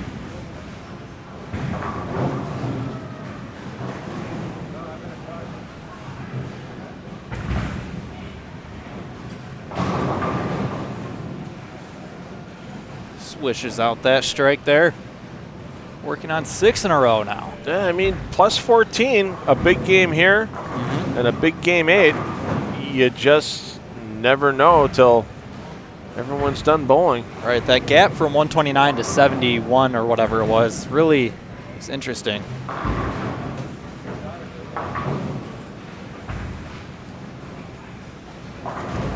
Yeah, let's go. Good start to the PBA50 season for him. 3 straight cashes in Clearwater, the Villages, and Mooresville, and then fell off the face of the earth for a couple events in New Jersey and in Brentwood. No, he didn't have the USBC Senior Masters that he wanted to. Did not participate in the Senior U.S. Open. Keith, one of those guys that has to find the old work-life balance, and part of life is bowling. And Lesko does travel a bit for his job. He tries to keep things where he can kind of pair up a business visit and a bowling visit in the same trip. Not always easy to do.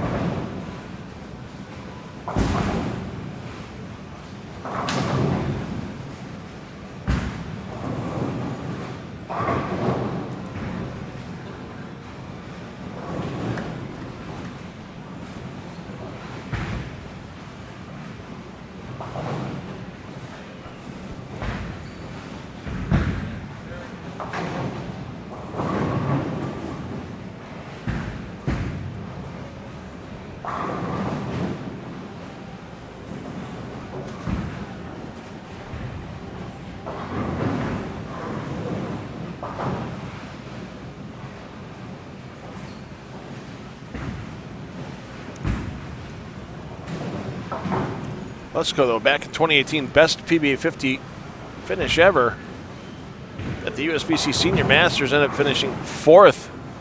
Lost his match against eventual champion Chris Warren in that event.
So let's go. Gonna be near the 240s here. Got a few other guys still looking for a couple of big games to get themselves back in the hunt for the final 8th game of qualifying. And that'll come up in just a few frames. Get you some scores after 15 games. See who's in that hunt. Be right back.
Well, it's do or die for a lot of players, but not for Amleto Monticelli.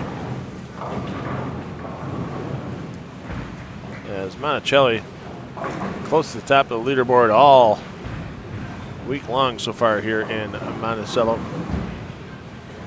Sitting in second on the squad right now. I'll give you the full 15-game recap momentarily.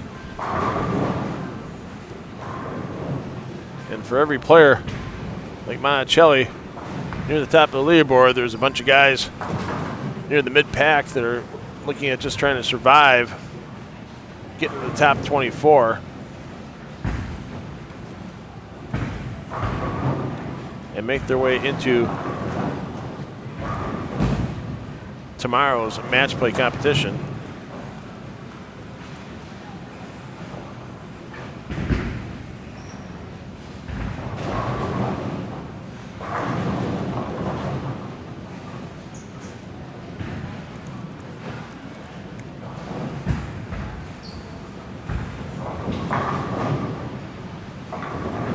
Let's give you a rundown of your top 10 currently on B squad. James Campbell, plus 439. Monticelli, plus 419. Steve Hoskins, plus 357. Ron Moore, plus 317. Then a bit of a gap back to Brian LeClaire. LeClaire, plus 242. Jeff Johnson, nice block for Johnson as well today, plus 120 on the day to get the plus 209. Mike Diaz, 97 over on the day to get the plus 202. Breeden, 65 over on the day to get the plus 195 in 8th. Ryan Schaefer, 54 over on the day to get the plus 182 in 9th. And John Burkett getting himself out of a pickle so far today. 87 over on the day to get the plus 163 in 10th. And his last 3 games have helped. 247, 209, 234 for Burkett. Get him in the 10th on the squad. Keith Lesko with a nice move. Still the outside chance for Lesko.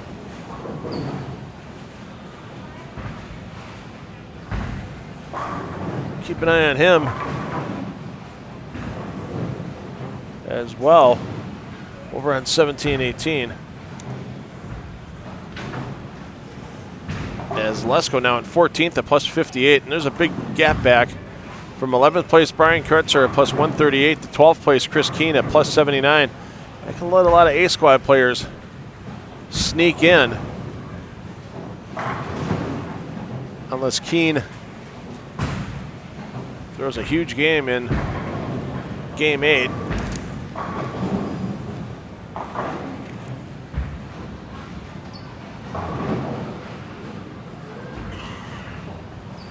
And Keene over on 5 and 6 this game. And it doesn't look like a big game for Keene at this point.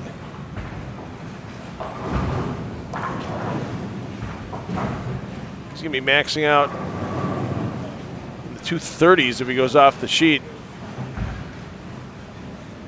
in the 9th and 10th frames. A little farther ahead on the low side of center than the high side. A couple other players still with an outside chance. Greg McDaniel up to plus 69. Rick Francis, that's a guy that's had an up and down week. Francis plus 53 needs a big game as well.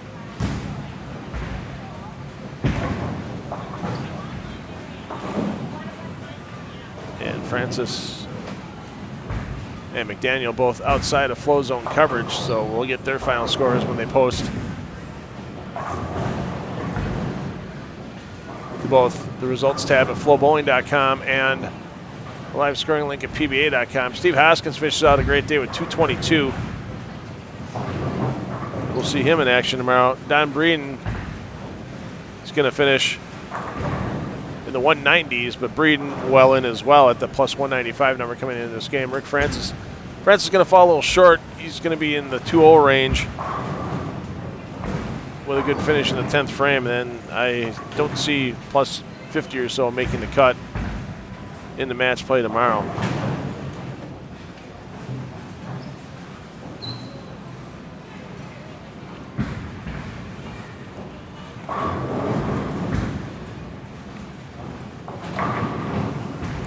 Lesko keeps firing. You just never know.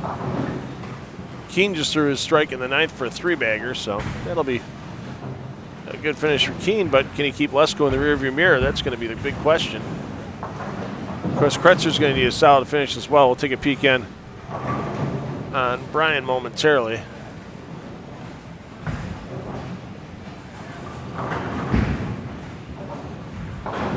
Duran minus 22 coming into this game, so Duran will see his competition end here in Monticello after this game.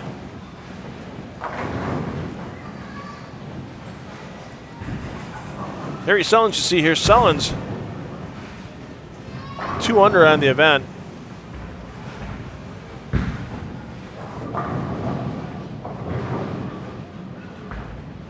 But Sullins looking at one of those extra 8 checks. A couple players on this squad should be pretty close to getting themselves an extra 8 check. Sullins minus 2, Steichhoff minus 6, and Tom Carter minus 15 at this point. You know that's not where they really want to finish, but they will not turn down a chance at a visit to the pay window.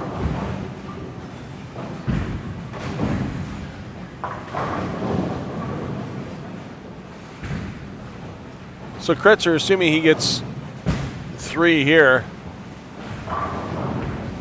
will finish in the 2-0 range. And as long as he does that, he keeps himself in that plus 130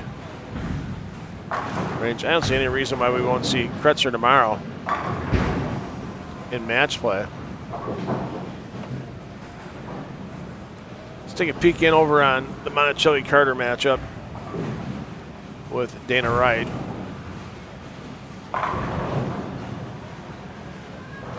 Carter clean through 4, Monticelli 3-bagger and a spare. As they're both looking at different spots on the leaderboard. Carter looking to get an extra 8 check. Monticelli looking to get a winner's check. And the 6-pin does not go for Carter into the 10.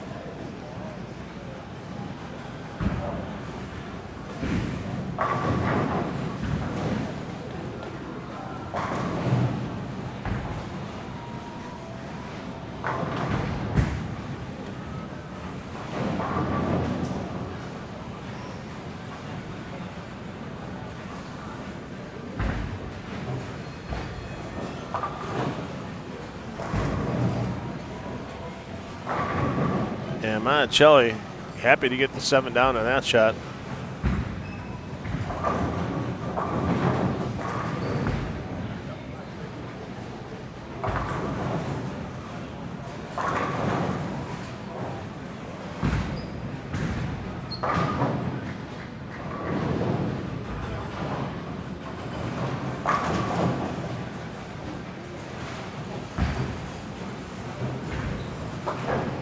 So Carter with the conversion.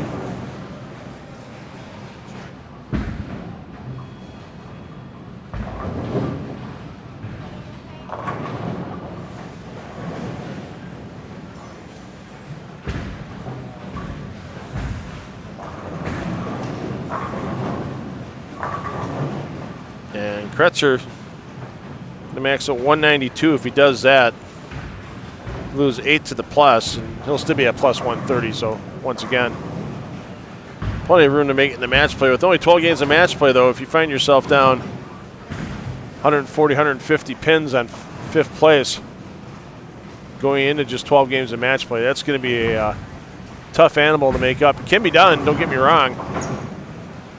We've seen some players make huge moves in short periods of time.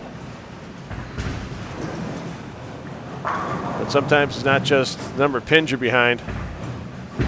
As Harry Sullins celebrates his most likely locking up an extra 8 check. Wow, and Keith Lesko just missed the head pin on a 4-bagger. He's in that spot where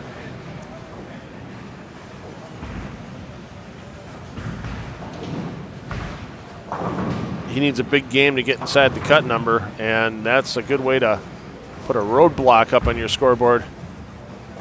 As Lesko, that's a 6 count. We'll get that corrected.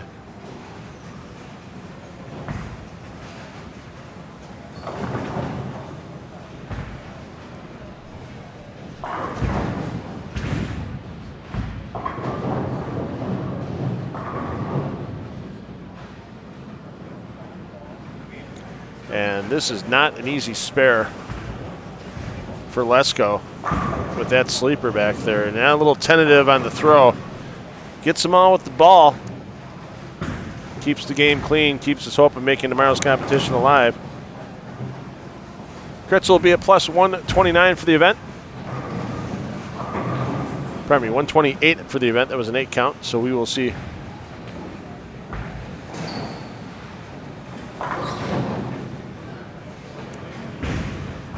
Brian Kretzer again tomorrow. Check in here on Campbell. He was 20 pins up on Monticelli at this point in time coming into this game. But Campbell, clean, no doubles through 5. So Monticelli could be looking at being the leader of the squad once it ends. Unless Campbell starts throwing a few in a row.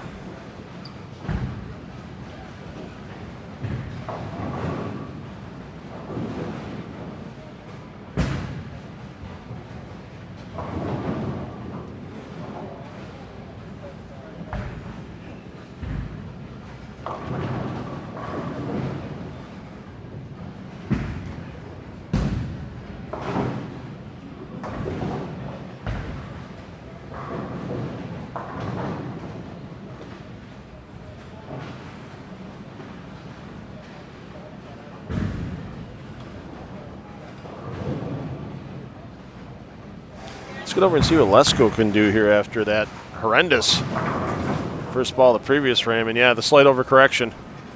Make sure the ball stays in the pocket, stays on the head pin, and does so a little too much. It's leaving the 4 pin.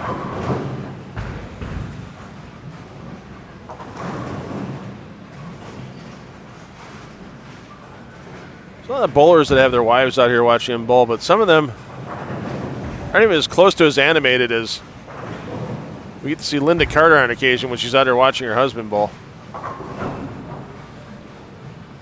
She's at.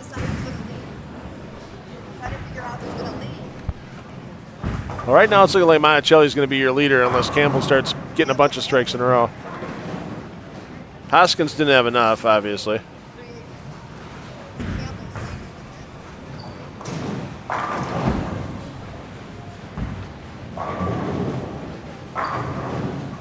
Monticelli looking good right now.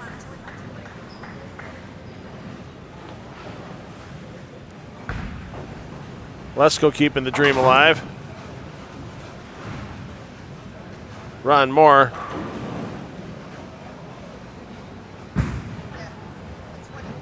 Outside chance is now gone of getting by Hoskins for third on the squad, as Moore would have basically needed to paint the sheet in strikes in order to pass Hoskins, but Ron Moore in good shape for match play tomorrow.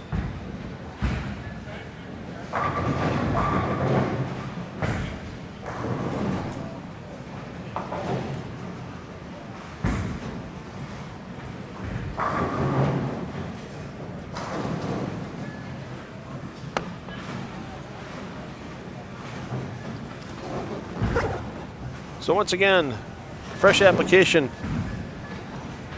of the Dick Weber pattern to take place after the completion of this game. And then A squad will get their 15 minutes of practice prior to the start of competition at 4:30 p.m. Eastern time, and we'll be back here on FloBowling and in the Flow Zone for that 8-game qualifying block, as we will get our way to the top 24 for tomorrow's match play. Tom Carter pumped up like he's leading this tournament right now. Yes, I wish you'd go like that all over. I was just going to say the same thing on air. You watch these guys get pumped up in game 16 of qualifying. Where's that in game 1? Where's the animation? Where's the extra excitement?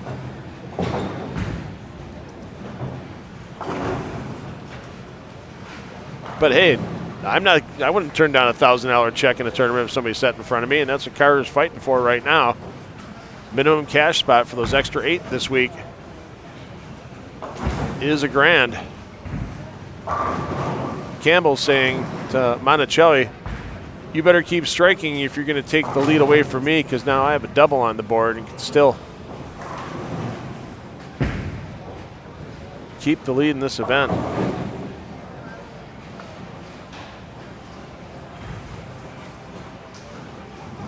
Lesko's max here, 245. He's going to need all of it with coming into this game at plus 58. And the 10 pin says no. He'll still be in the 230s, but I know if being under plus 100 will get you into match play tomorrow. No matter what, Lesko's going to be sweating this one out. Monticelli looking for the turkey. 10 pin says, I stand in defiance of you, man from Venezuela.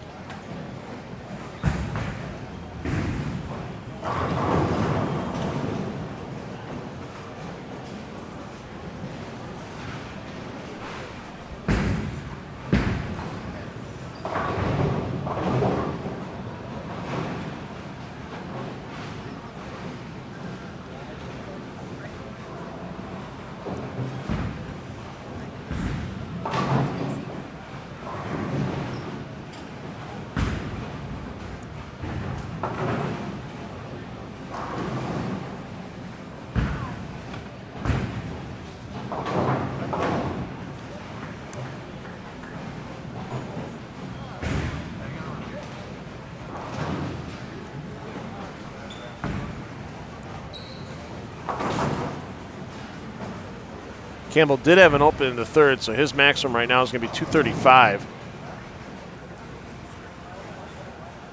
If he punches out, he keeps Monticelli in the rearview mirror. Rap 10 says Monticelli has a chance to get the squad lead.